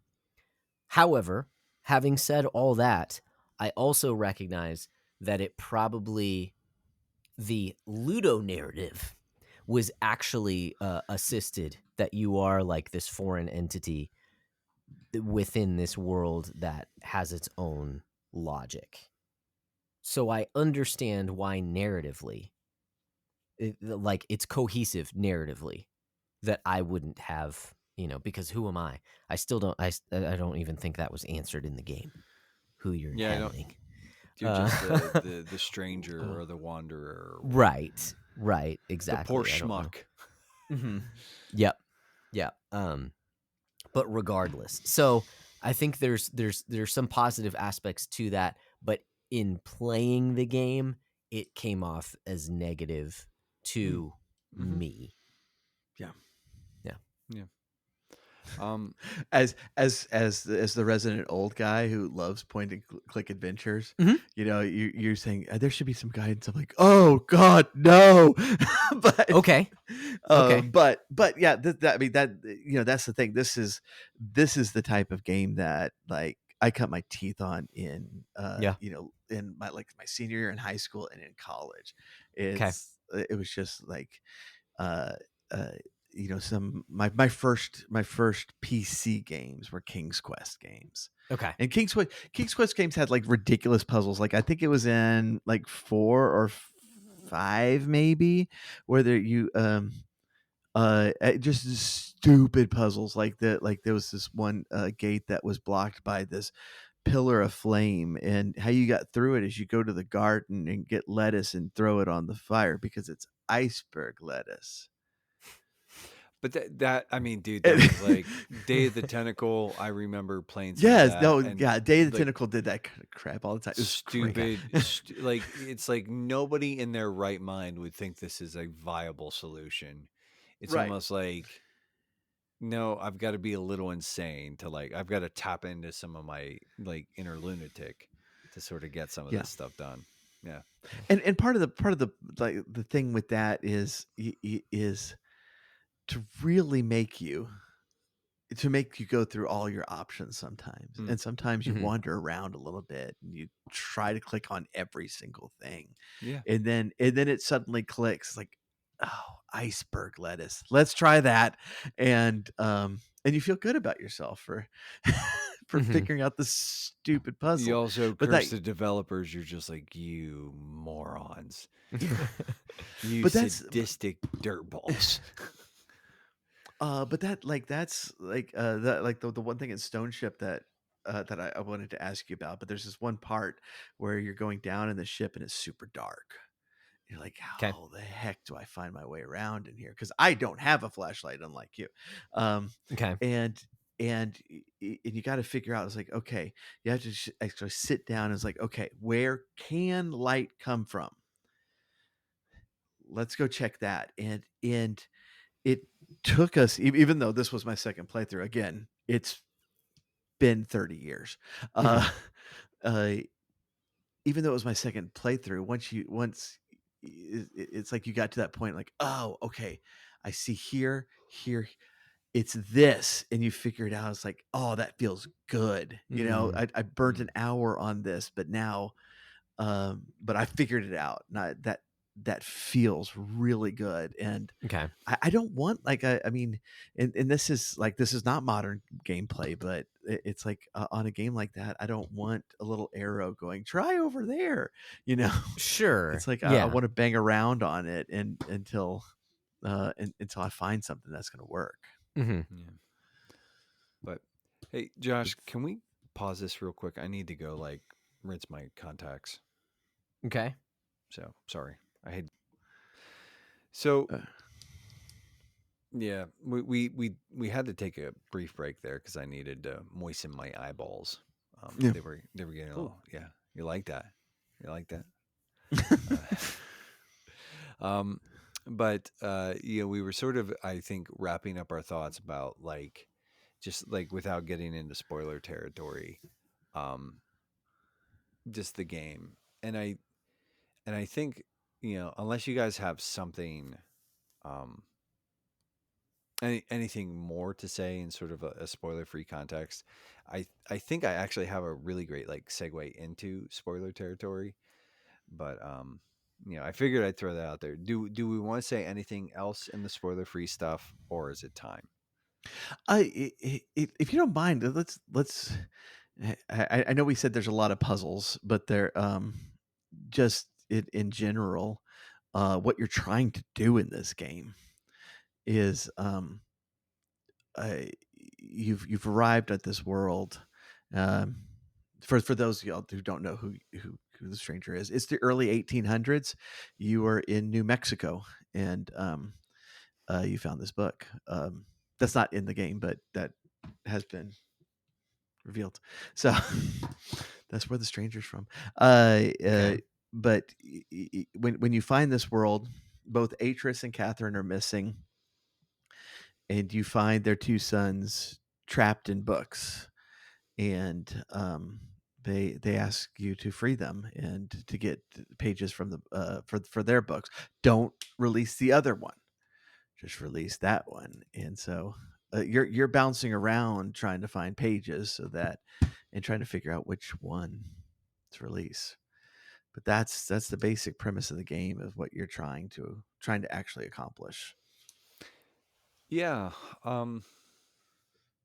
Yeah, Not to and mention how you get there, but anyways, let's well, and that's the thing, is like the game itself doesn't do a great job of explaining some of that. And I think like when we Yeah. were even talking about this, like you had mentioned several times about like the Myst novelizations um being sort of like filling in a lot of the holes and sort of, you know, backfilling a lot of the lore.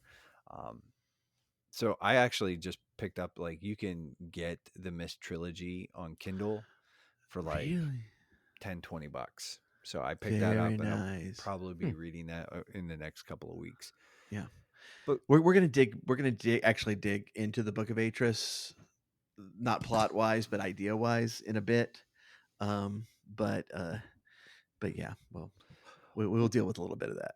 one of the things I wanted to bring up, though, is that, and it's sort of like doubling back to this idea of how the game doesn't hold your hand. When it dumps you on the island of Myst, you literally have no idea what to do, period. Right. And even sort of figuring that out, like, I probably wandered around the island just like flipping switches and clicking things for probably a good 45 minutes to an hour. Sure. And then I was like, what do I do? And I looked it up, and they're like, you know, and again, we're in spoiler territory, but they're like, go back to like that central, like, go flick all the switches up that you find, flick them all up, then go back to the library. What you find out is the library, right? Mm-hmm. And they're like, and then there's this map, and what you can do is there's like a little dial, and you can dial that in, and then you can sort of like, you hit the painting, and it opens up the thing, and you can go up the elevator, and it'll give you like a clue on how to solve, like, the necessary information to solve the puzzle to open that gate. And it's like, once I had that, it was like, it kind of like set me off running for a while. Yep. But I can imagine, even like prior to that, though, like just being kind of like, like I said, I probably spent about 45 minutes to an hour just kind of like stumbling around, going like, okay, like something's got to give here. And then, like I said, I looked it up, and they're like, oh geez, yeah, way to kick your computer stand, Nate. Sick, bro. But yeah, so I remember that, and it was like, oh, okay, yeah. But again, that was like, that for me was like a very definitive moment where it's like, yeah, we're gonna set like sort of a bit of a time limit on this stuff. Like, if we can figure it out on our own, that's what we're gonna do. But also, if we can't, like, we're gonna go to the handy dandy interwebs. Mm-hmm. But yeah, and there's that library, though, that hub. It's where you find the red book and the blue book, and the brothers sort of talk to you. And that initial thing is like, it's very staticky. It's very, and what you kind of hear is like, basically find the pages for this book. And yeah, the whole thing is like, release me, but not my brother, because he's the bad one. And there's actually like little bits of lore sort of seeded everywhere to kind of support one side of the argument or the other. Yeah. But Yeah. the more you get into that, though, too, like, neither one of these young men is very nice. Right. That's one of it. a lot of the there's books in the library that will tell you a little bit about each age and kind of sets it Mhm. up. But most of what you learn is once you get to the age, you learn through environmental storytelling, and especially with the brothers. So Mhm. in 3 of the 4 ages, the brothers each have a bedroom, Mhm. Mhm. and you learn a lot about them by digging through their crap. It's Yeah. um and meanwhile the brothers are when they're talking to you, um and I should mention it just, for people new to this, like, okay, the the two guys playing the brothers are horrible actors, but they're really good video game makers. So Akinar, It's the Millers. right, Akinar is Rand Miller, who did the scenarios and all the programming. Cirrus is Robin Miller, who did all the art and the music. And while they did have a team of about, like 4 other people. Okay. This whole game was made for like 600,000. It's shoestring budget, um type of a thing. Uh it was primarily those two were the force in making this. Rand also plays Atris whenever you do see little things of Atris. At this point, we do think he's dead. Both brothers are saying the other brother killed dad. Um, but yeah, this is how you make a game with $600,000. It's when you're on a break from programming, you just film yourself acting crazy. Yeah. Right. Right. And you say they're bad actors. It's that they overact. At Oh least that's yeah, what it was for me. Is like it's just so over the top. Like, okay, yeah, it's not. This is definitely the character that you're playing. yeah, right. It's not the bland type of acting that you see in other. I, I don't know how else to say it. It's other like full It's motion very videos of the melodramatic. day. Mhm. Yeah. Yeah. Yeah. And these books become very, very important because uh, what we ultimately find out through all the lore is that Atris and his family are descendants from this ancient race of people called the Dani, who have learned the method of writing worlds, and so they literally write down the world, and then the book becomes a link into that world. um and so when we're trying to find links to these other ages, we're literally trying to find the book that they wrote the ages in. And that's why you, as the stranger in New Mexico in the early 1800s, you found this book, and it has moving pictures in it, and you touch it, and all of a sudden you're on this island. And that's how this art works there. And how the brothers got stuck in a book, and you have to find other books to get the pages to bring them back. Yeah. And so,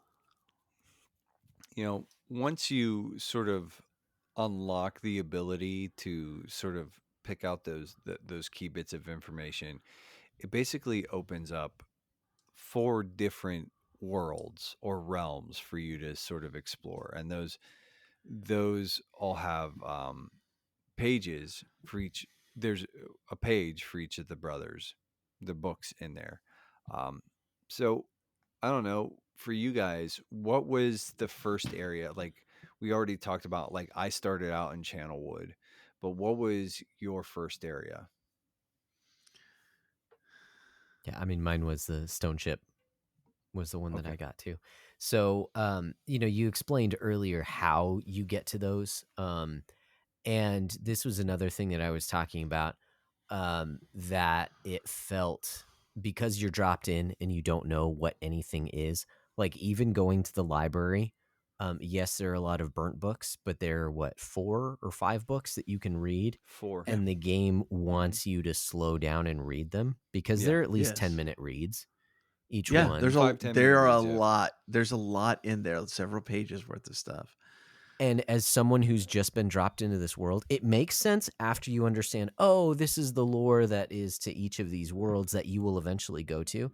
But as someone who doesn't know what they're doing, Yep. I don't know if this is lore. I don't know if there are clues in this that are going to help me later. And so it felt not disorienting, but it felt like a lot between, oh, okay, no, there's this red book. Okay, now there are these other books that are telling me about when he visited this place and these kids washed up ashore and how he built this relationship with these kids, and then it started raining, and I'm just like, what? I don't know. I don't know what any of this stuff is. And then you go back around, you climb in this area and you go back around and then you climb up and you figure out the key. So it did feel cool to actually figure out, okay, these different constellations, or different dates. the That's what it was. constellations. The dates Yeah. and the constellations were both a part of that one in order to get there. So figuring that, I did figure that out without a guide, and that was pretty cool. What I didn't know was that I had set in that map, to point it so that the key went to that certain place. I didn't realize that. I was just clicking around on the map and like, okay, it stopped somewhere. So cool. I'll check it. I didn't realize you would go to that same room 4 times for 4 different keys. I say the same room. It looked the same, where you Right. walk around and climb up to get the keys and all that stuff. So I'm saying there's a lot that I didn't realize, and it's just disorienting because it feels like they literally took a puzzle, but a puzzle with that also has some jacks in it and some dice, and poured it on the table, and it's like, okay, figure it out. It's like, I don't know if the jacks go together with a puzzle piece. Is this a 3D puzzle? Like, I don't know what category to put these different things in, because now after beating the game, like, okay, I understand the library books are there for lore. They might have a hint or two, but it's primarily lore that corresponds to the worlds that you will end up going to. Well, in the moment. It's Just not felt that like, the books have a hint or two, Josh. Like they actually have critical information. Like okay, in order to solve the puzzles, you need to look at the books. In addition to like sort of getting, so like you get like when you go up in the library, when you go up that tower, Mhm. and you get like the constellations to unlock. Mhm. That's right. Yep. Okay, Yep. like, but Stone you ship. have to, you actually, in order to know what constellations are what, you have to Constellations are in the look book. at the book in Yeah. the library. Right. And now, and one of the things about a nice quality of life thing is that, and I don't know if this is in either one of the versions that you guys played, but like the 2021 version, there's a camera mode where you can just like pull up a camera and just, it's like, oh, hey, I want to take a picture of this. And then you can pull up an in-game notebook and it will show you those pictures. It's not super convenient. It's a little janky. Wouldn't but it be nice? Yeah, no, that was all physical notes on a piece of paper. Yeah. With maps and constellations and pianos and Oh, don't, just dude, when we get to goodness. that era, like that puzzle had me, I was not impressed. Yeah. Like, yeah. Yeah, but this is part of the slowness of this game is Yeah. that you walk around and you find these books and you probably read the books and the game originally did come with like a notebook, so it's like telling you, it's like, Okay. write stuff down, Mhm. no instruction manual, but a but a But a Wow. blank notebook. Yeah. notebook. Right. In and so it's like whether you come to the symbols in the garden first, or you come to the observatory first, or you come to the book first, at some point you're like, okay, there's some symbols, and wait, I saw these in that book. And then the book's like, okay, here's the symbols. Those are actually constellations. And the observatory. And the way I played it both times is you you kind of pick at puzzles. Like you get through the first you get through the first section of it. And then you're like, okay, I need more information on this. It and like we were able to do stuff with like the power to the spaceship before before finding the clues um uh, up in the tower. We were able to kind of fiddle around with certain things and get them, but then it's like, okay, move on, let's look at something else and kind of study it a while, and gradually you work your way through to each book. That's how I played it. Back in the day, it was okay. I feel like I've solved part of this. Now, okay, now I know that all these symbols are constellations. Now, what constellations am I looking for though? And that's when you maybe work on something else for a little bit, and then you come back to it. The I do think the tower thing is the most That's the linchpin. obscure thing, and they do give a clue. I don't know if y'all found the tunnel underneath the pier or beside right beside the pier to the um the pool of water that was an image generator. Yeah. Josh's I'm This trying to might be remember. Josh's problem with the whole Myst Island, because that gives you a clue to go check in the observatory. Because he says he tells Catherine in his message, it's like, look, I've put all the books away. Remember that the tower will tell you how to get to them. Gotcha. And so but it's still kind of an obscure clue, and you do have to figure out that with the to aim it in a certain way, and then run down there, and then look out And the front and look out the rear. And but the other thing though is that unless you have those switches up, right, like the dial won't won't lock lock in. in. Yep. So, you have to turn all the switches up. Yeah, so like each one of those, like you'll see the little auxiliary switches or whatever, and you have to go turn all those up, and then you can go into the, and it's like but once, and like you said, it is kind of like esoteric and weird, and it's not super accessible, but once you have that unlocks like critical information, Yeah. because like then you can zero it in on the area and it'll tell you like, so like to get to the selenitic age, you need to, like you were talking about the power, right? You actually have to put in a certain amount of power, like a very specific number. Like, and so when you turn the tower knob to that and you go up the tower, it'll tell you that number that you need. Like, so like it's, you have to put all the pieces together. Yeah. And that's kind of the tough part. Yeah. But once you have the tools though, and that's the other thing, is like once you have the tools, Paul, it kind of goes back to this idea like, oh, this is like a world where you're kind of inhabiting the space, and once you know the rules and once you have the tools, you can just kind of like hum along, and it's barely an inconvenience, Yeah. Once you kind of understand how Myst as a system works, you're off to the races now. Now you're going to jump to the ages.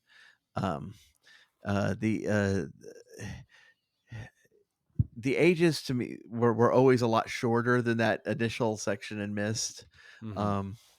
There were some puzzles that were a little abstract. The trouble, like you're mentioning Stone Ship, Stone Ship is a really cool looking age. We had trouble finding some of just the passages off to the side just because of the stupid point and the click and move Yep. system. Yep. And That's so funny to me too, because you guys are like, yeah. it's tough because of this point and click move, and like as you're talking about that, I'm like, oh, yeah, I think I would have liked this a lot less if I had sort of been confined to that, because Right. one of the nice things about this game was like with that sort of like that 3D movement, like I just hummed along. I was like, "Oh no, I know exactly where I'm going." But like, yeah, you're talking about like that system where it's like again the point and click stuff. I'm like, dude, yeah, that's I've I kind of complain about like artificial difficulty spikes. Like Yeah. that's That's that that. right That's that. there. That's like tank controls in OG Resident Evil. Like it makes something that's kind of sucky even worse. Yeah. The Stone Ship age has a particular problem in that there was this long, like once you turn on the lights downstairs, then there's this long path down to the bedrooms. Well, there's this like secret passage off halfway down the thing.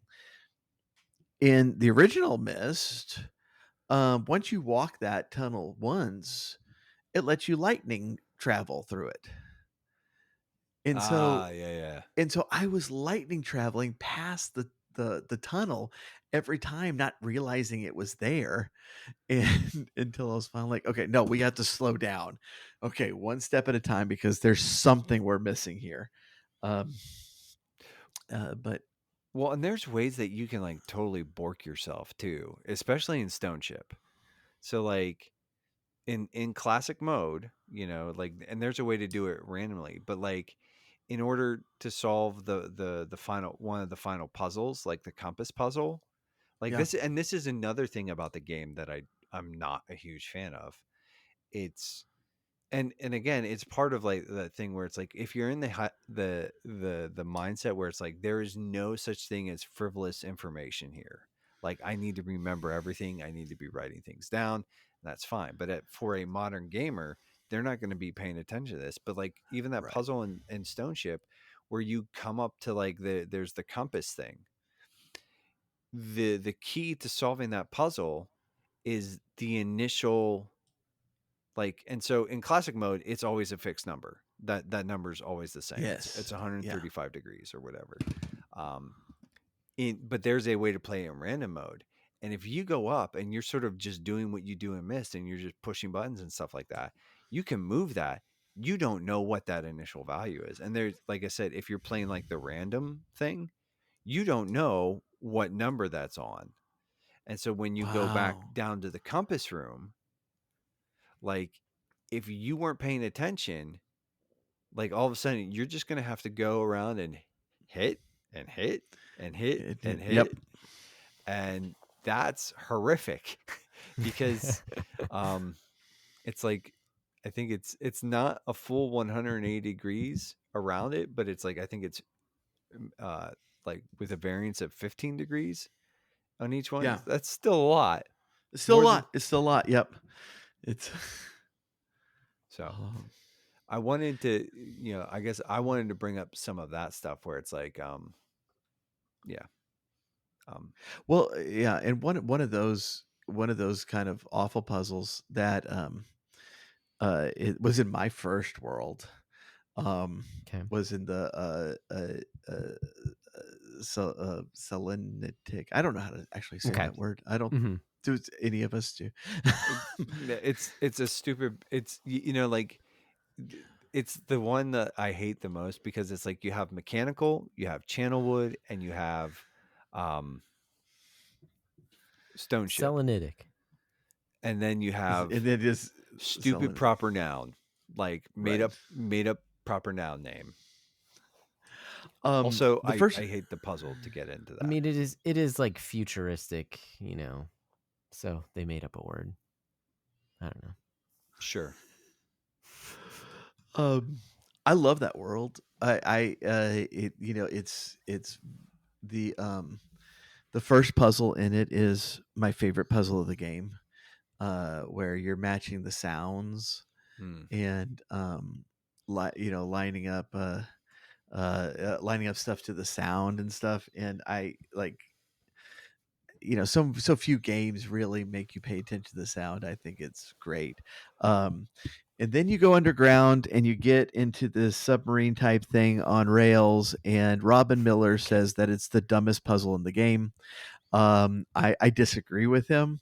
I think it's the second dumbest puzzle in the game, but uh I actually, I kind of dug it, but the way they were originally trying to do it makes a lot more sense. But in this puzzle, you hear, like, you move forward and you hear a sound, and the sound, you figure out which sound means what direction you should go. Right. And and a lot of people went down there and they weren't noticing the sound at all. Originally you pressed a button and you heard the sound, and that kind of forced you to pay attention. But a lot of people were just driving around randomly. um, I still had fun with it. Like, it's a stupid puzzle, it makes zero sense in the world.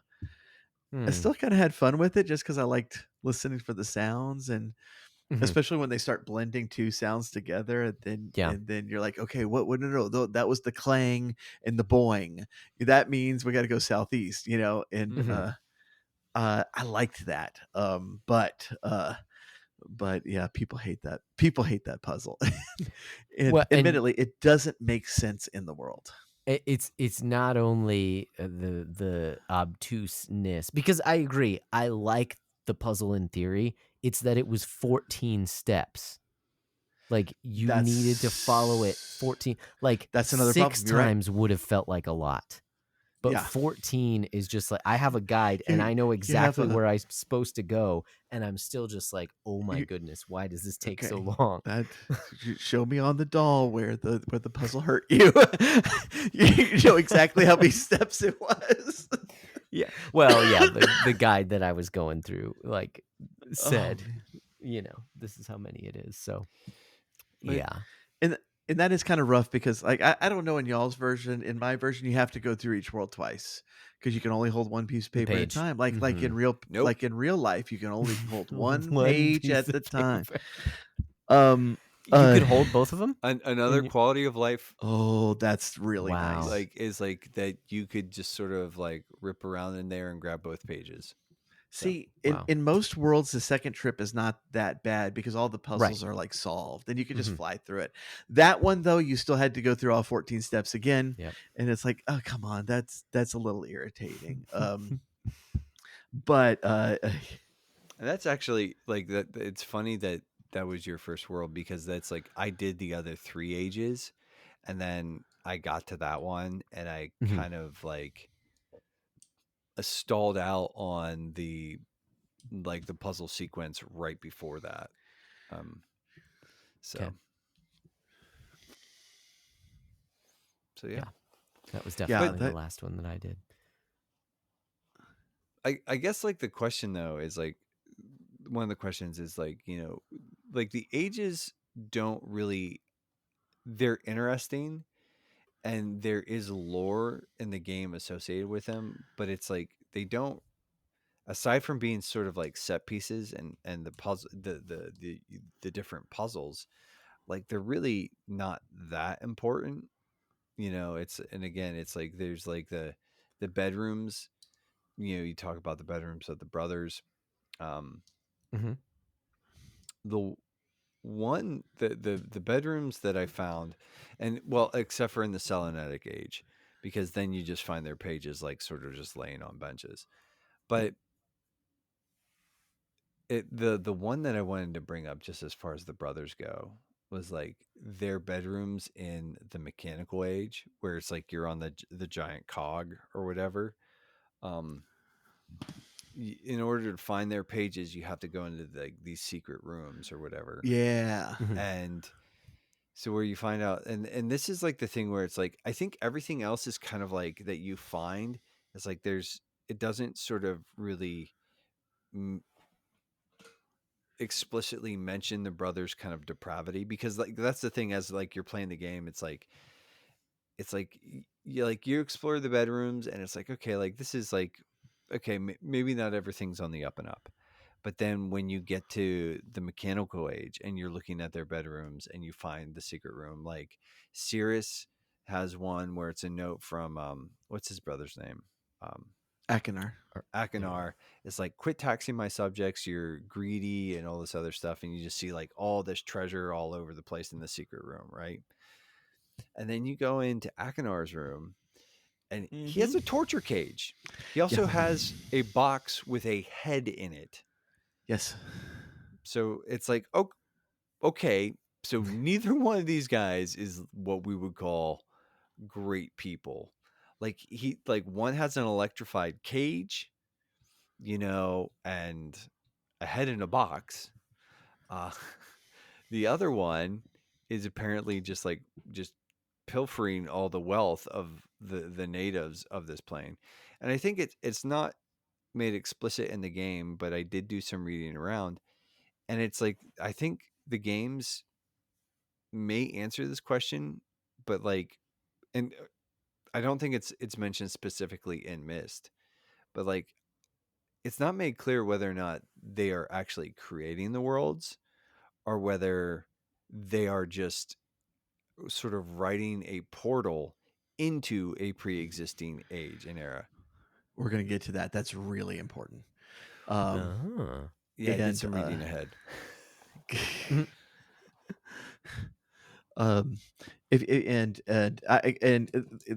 Like I mentioned before, one of the main reasons I brought this game up is because I do want to get a little bit into the book of Atris, and a hint into Riven, and so it might be a good idea to head kind of to the end of this game, unless there was some part that that y'all wanted to bring up.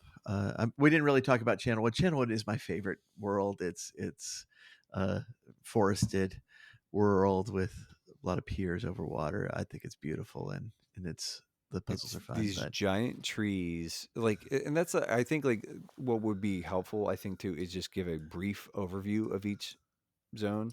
So Channelwood is basically a flooded world with these giant trees and these little piers and bridges connecting them, and then it's like a sort of a treehouse city kind of thing.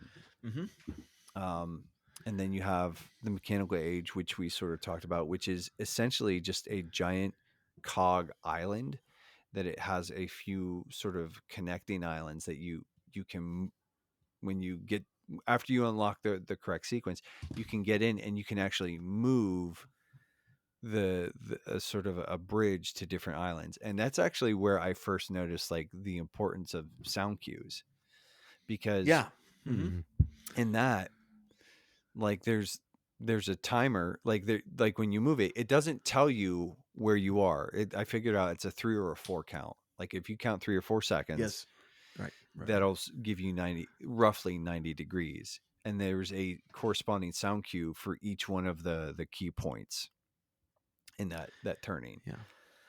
And that fortress, Atris built that fortress because that world had pirates.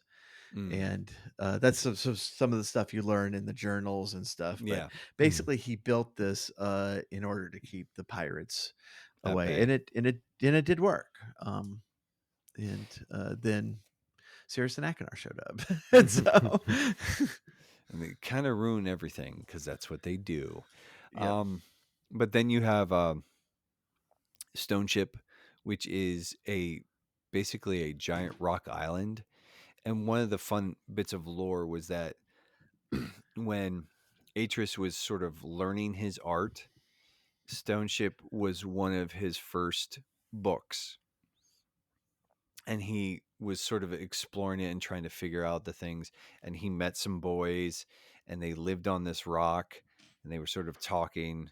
And he was like, I'll give them a boat. And he gave them a boat that was basically wrecked and attached to the island. And so he put it in the wrong spot. Instead of the water, he put it in the rock. Yeah. And so it's this sort of it's a stone island, and it has pieces of a boat sort of attached to it, and it's got that, and it's neat. And the last one is the Selenetic Age. And that's there's a rocket ship to get in there, but you get in there and it's sort of this, I guess futuristic kind of thing, but there's these different sound stations sort of stationed around this island.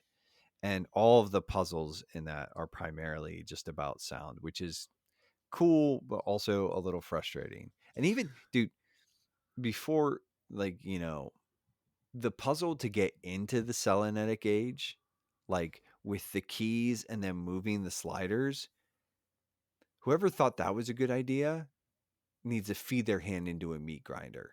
That was terrible. Whew. Like, I did not appreciate that. The only reason Wait. What sliders is this? So in order to get into the Selenetic Age, You have to play that piano. You have to play the pipe organ piano, thingy. but then there's on the other side, there's these sliders, and you have to put them in the appropriate place to match the tone. So it's like That's you right, go to the yeah. journal, it gives you the keys and the order that they're to be played in. But then you have to go to that little notch board. That was insane. Like, I do not understand how somebody was like, no, this is a good idea. We should do this. I'm like, I will fight you in the streets. Like, It must have been someone musically inclined, because as someone who tunes my instrument multiple times a week, like, it's not too difficult, but I can understand that if you're not used to that, not used to playing around with pitches that are very close, that are very close to each other, then I could see how frustrating that would be. like, and I'm not tone deaf, but it's like, Well, especially no. when it's like the half step. Like, I was Exactly. reading it, people were like, Right. people were like, I am tone deaf, and I just this is how I did it. But I was like, I'm listening to it, and I was like, no, and like the thing was like too is like I had actually saved right before that point because I read somewhere like, oh, this puzzle sucks, and I was like, okay. But I probably restarted that puzzle like 15 times. Oh, And it was okay. just like I was off by like just a notch or two. yeah. Sometimes. What? All right. So, on that, I'll tell you my least favorite puzzle of the game, and I hate it. It's the gears inside the clock on Myst Island. Mm-hmm. Dude, yeah. We succeeded on that randomly. Like Oh, okay. I felt completely out of control on that one. Like it's just we kept playing with it and it worked, and we're like, oh, okay. I never felt like I had control over that puzzle. So what I found is like that, like basically the three gears, and like the one switch moves the top two, and then or the first one and the middle one, and then the other switch moves the middle one and the third one. If you hold that switch, Mm-hmm. it'll kick the middle one will spin on of its own accord. Yep. Oh. It'll spin freely. So that's how you get that. But it was like, but even there, it's like the weird like holding on to things, and it's like even with the cogs, like on the mechanical age, where it's like, here, push this one up, and yes, they give you the little simulator, but it's like you just have to.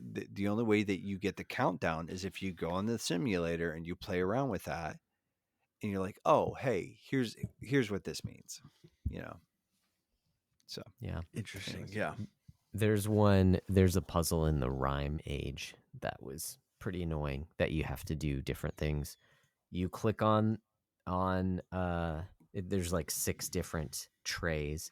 You click on it to make a different shape, but if you click and hold and shake it, it changes the shape's color. And so you had to match both the shapes and the colors for all 6 of them. And the book was like right over, it's pretty close, but it was still infuriating trying to figure out, wait, it just changed color. How did that happen? Yeah. See, rhyme was not in the original game. Right. And That's so what I've heard. I never, I've never been there. Do you know anything about, like, do you know what it does? Okay. At the very end, like, you can do some things and use some colored electricity and stuff like that. Like, it looks cool, but your big prize at the end of it is a picture of like what looks like a tropical island. Oh. And I'm sure that's like, oh, that's whatever other game is Rhyme, another game. I know Riven Not is. that I know of. I don't know. Okay. Yeah. But it's a picture of some other world, so it's like attaching it to, something like that. But it's just like, oh, it's just a picture. Like it's not, and it's like a palm tree. Like, okay, Yeah. big whoop. But anyways, Thanks. Thanks Well, for the picture. Yeah. thanks for the picture. That puzzle sucked. But let's kind of like we do need to start landing the plane here Yeah. soon ish. But let's talk about the ending of the game and sort of like the kicking off into to Riven. Um, so Yeah. Paul, Well, yeah, like you've hinted at, neither one of the brothers are really good. Um, they're both kind of jerks, and if if you free either one of them, you're gonna die. It's actually the only time in the game you can die, which just set the game apart from even a lot of the point and click adventures is that you can't die until the end.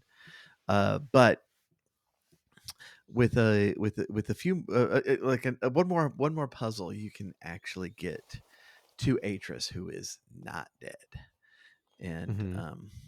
and in they so the brothers have tricked Atris into going back to Dunny, to Kavir Island on in Dunny.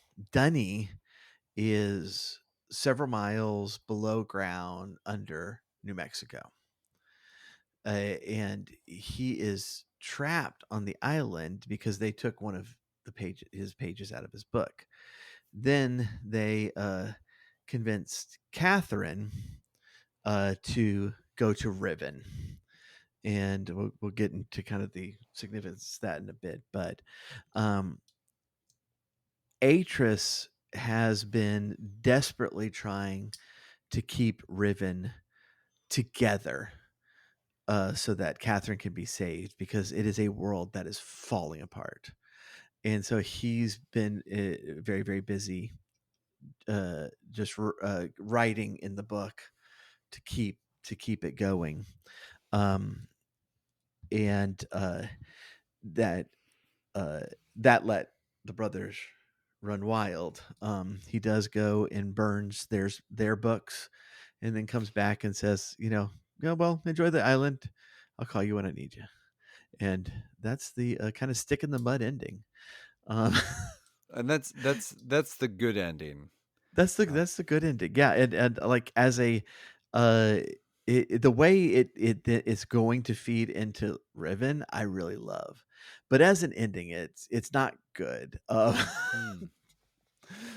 But Well, and yeah, it he sets up also things nicely. alludes to like so he goes like you give if you get that that final page and you give it to Atris, he goes back to Mist Island. He deals with his sons by burning the books that they're trapped in. Um, which if you side with either one of them, that brother will lock you. Basically, he'll swap places with You you, swap places, right? Mhm. and you get stuck in the book. And then as he sort of gloats over you or maniacally cackles, depending on the brother that you freed, he tears out the pages, and it's like red or blue. It's kind of like it's very like it feels like very Mass Effect, where the only like there's a little bit of like flavor, but it's also it's just a palette swap. Same thing happens for pretty much Right. both of them. Sure. But if you give Atris the final white page, and you can actually get a bad ending by just going and meeting him, and he's like, "You Without the didn't bring the page, yeah. page," and he's like, "Well, now we're stuck here forever.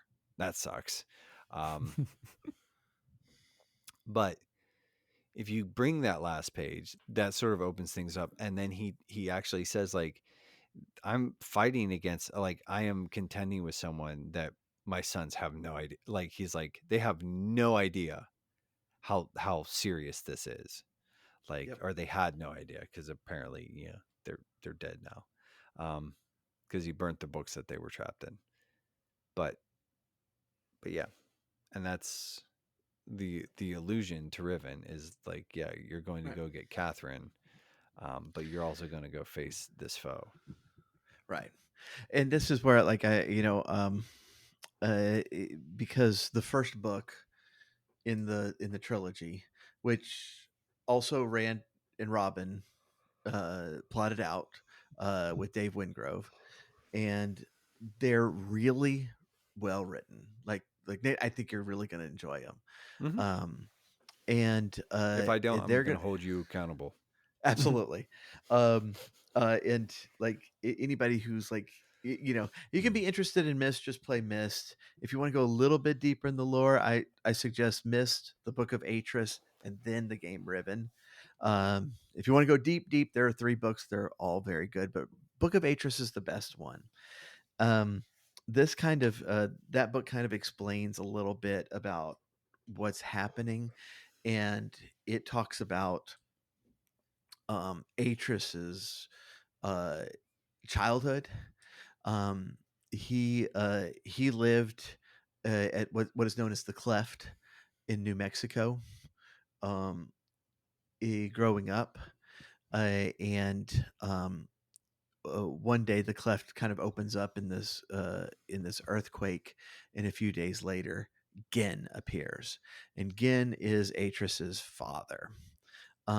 He had been a part of this world of Dunny along with his mother, Anna, who was raising you until the fall of Dunny, and he's been in Dunny trying to restore everything. And so he brings you along to be his apprentice.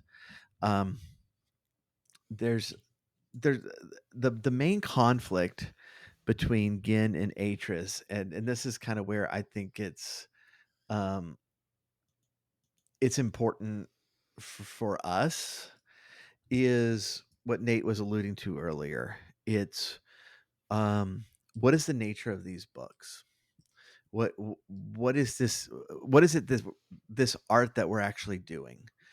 Are we creating worlds, which is Gen's idea, Mm-hmm. or are we linking into a world that already exists on this great tree of possible worlds?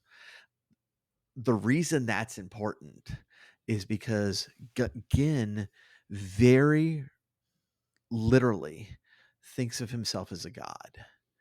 He is the creator, Yeah. where Atris is thinking of himself much more as a fellow creature. Um, this shapes their entire worldview and how they interact with with the people. This becomes, we were talking about in the bro hang, Tolkien versus George R. R. Martin. This is Tolkien versus George R. R. Martin. You know, Tolkien in On Fairy Stories talks about writing as subcreation, that it's something we do because we're made in the image of our Father who is a creator, but we're not the creator. And this is why, even without mentioning religion, like Lord of the Rings is so thoroughly religious. It's because of the worldview. And uh, whereas George R. R. Martin, it just inserts nihilism into his books. Um, that is what Gin is doing. He will destroy worlds on a whim. He will take advantage of the people there on a whim because he is God. And Atris doesn't believe that. Um, they eventually get to Riven, and Atris meets Catherine, who is from Riven, and they together trap Gin there and prevent him from escaping. And the way they do this is there's this weird geological thing called the Star Fissure, where it's this gap in the world that just empties out into this kind of spacey portal. And Atris takes the last linking book and he jumps into the star portal and warps out to Myst, and the book falls and lands in New Mexico. And that's where you find it in the beginning of the game. And so y'all saw at the beginning of the game this fissure with this guy falling through it, and all of a sudden the guy disappears and it's just a book. That's Atris. That's what happens in this book. But this is the thing that is driving both of these characters, and what makes again so dangerous. I love those ideas, especially like in connection with Tolkien, who I think was thinking along very much the same lines about subcreation and stuff, and Atris's approach of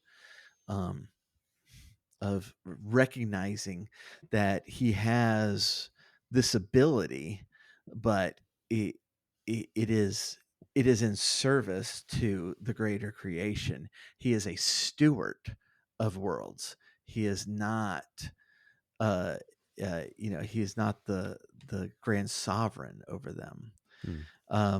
And that's why he treats the worlds that, like, we see him, he observes them, he tries to guide them, to mold them, but he doesn't take advantage of them.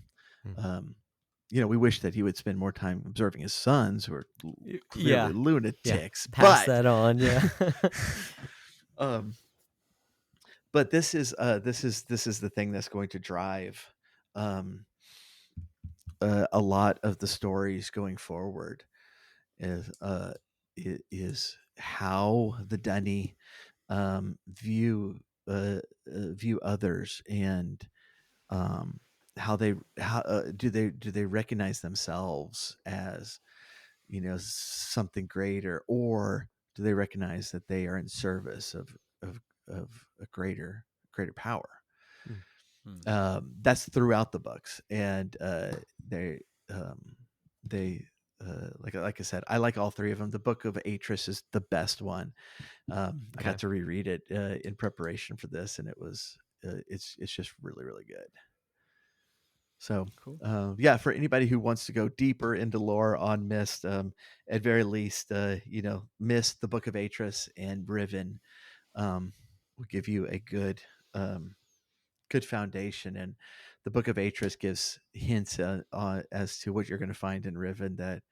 It's a lot of fun, like when you're going through the world and like you're on the 5th island in Riven, and you're like, hey, I remember that from the book. Yeah.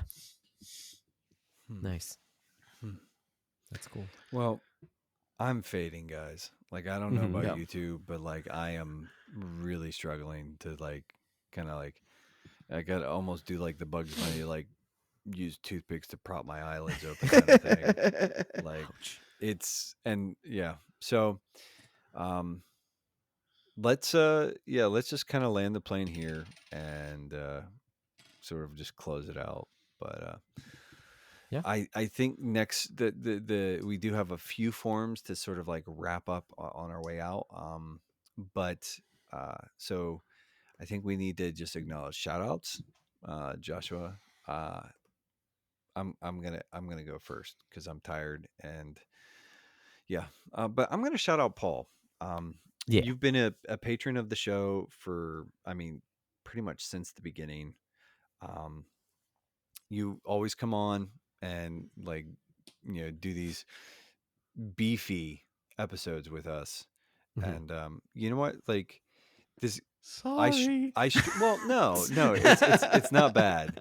I struggled with Myst at the beginning, but I'm honestly pretty glad that we've played it. And like I said, I like it's funny because like you were like, I hope this, in private messages you were like, I hope this is a game that Nate, because like we talked about, like I wanted to like the Talos Principle, and then I played the Talos Principle and I was like, I don't like the Talos Principle.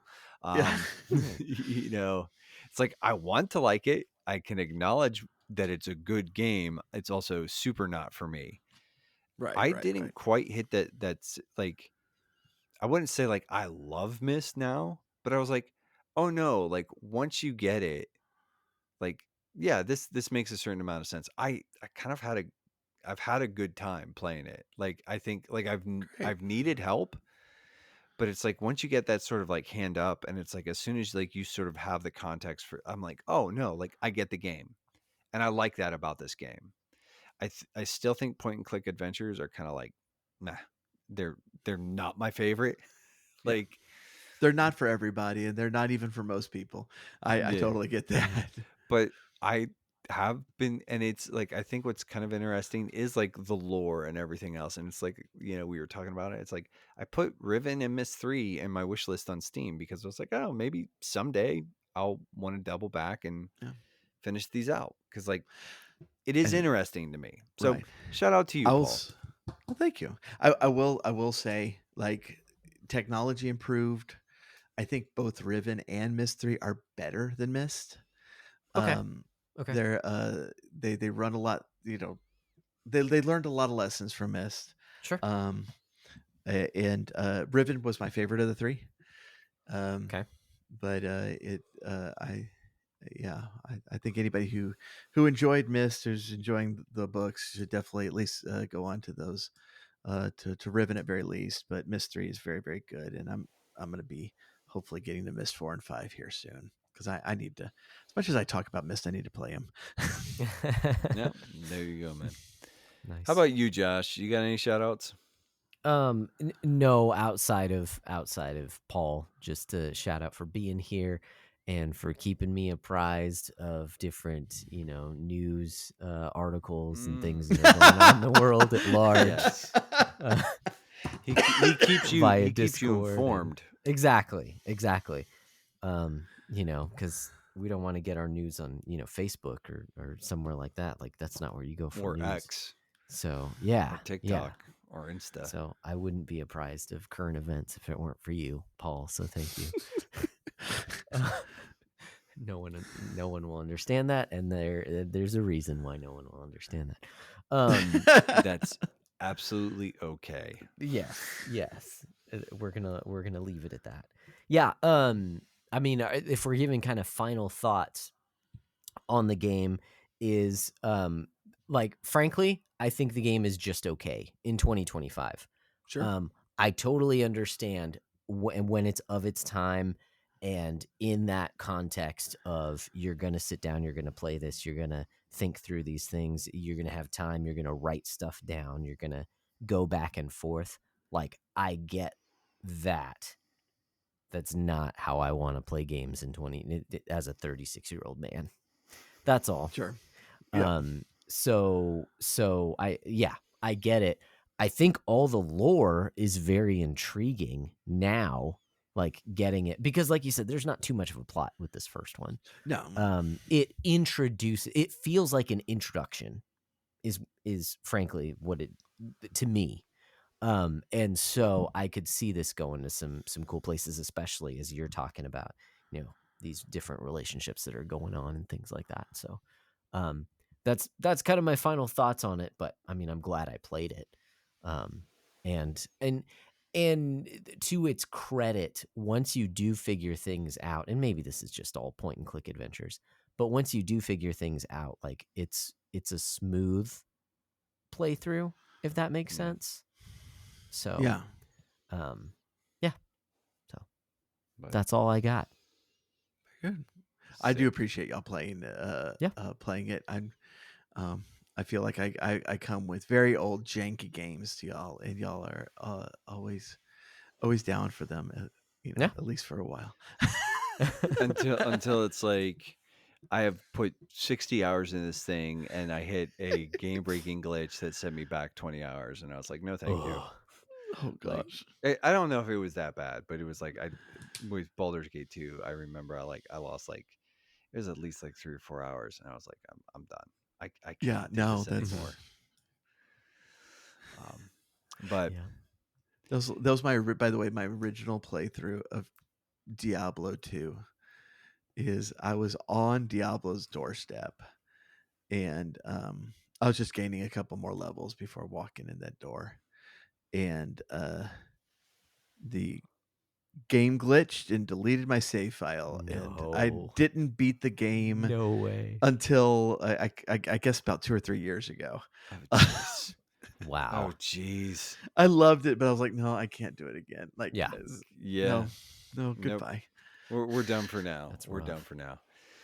But before we're done for now, we do have nice. the finalist of forms before we close shop.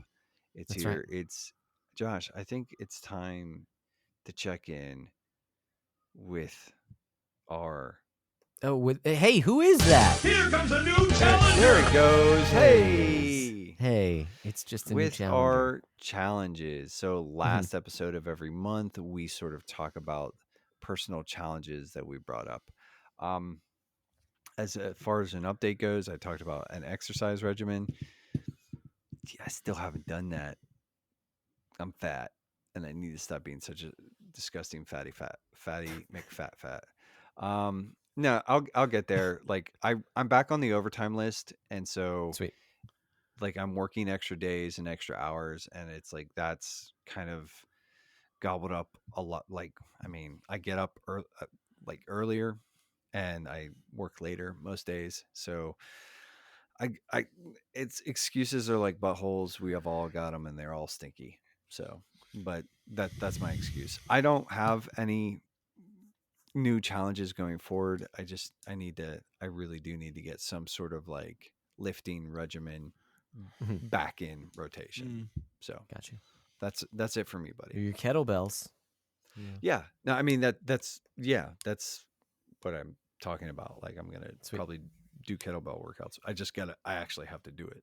Right. So Right. Yeah. Playing that out. Cool. As for me, my last challenge was about limiting my phone usage, and I'd say up and down. Like, yes, I think overall, it's a better trajectory, but I've noticed it's become just more intentional, and so sometimes I will just say, no, actually, I'm using my phone to do this, and so even though screen time goes up, it's actually like deciding, no, I do need my phone for this, for right now, for this circumstance. So it has gotten better. Hopefully I can continue and not have the thing constantly on me all the time. That's also referencing that redeeming productivity video. That was good stuff. So in terms of next month, the challenges, I want to get caught up on my locked and loaded list. So I know that's kind of something else that we're doing, but I'm going to combine it together because a lot of my game time is on the elliptical. So that means, hey, if I can spend some extra time on the elliptical, knock out a few games while I'm there, win. That's, I like it. Win. I thought it was an A+ until I remembered there's A++, where everyone wins. I'm mixing my office metaphors. Sorry. You're throwing entirely too much at me right now. Like I've got nothing. Like I'm barely like scraping enough energy up to keep my eyes propped open for this. But that being said, Paul, again, thank you for your time tonight, dude. Thanks for putting this on our radar. Yeah. But we've done the things. I think we've chopped it up pretty sufficiently. Maybe not as thoroughly as we would like, but we're a bunch of chatty Cathys, and we blabbed for an hour and change before we even started recording this.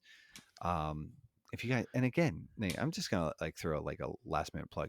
If you're at all interested in that conversation, check out the Patreon, because that is mostly a bro hang. But anyways, boys and girls, we've done the things. And until next time, Josh, what should they do? Guys, keep beating down your backlogs and we'll keep breaking down the benefits.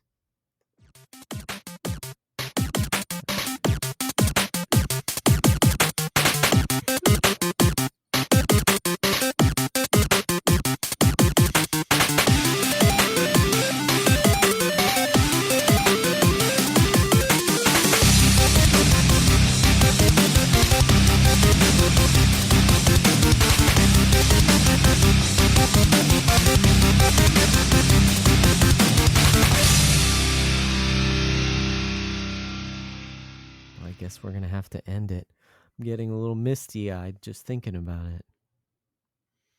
Shut up.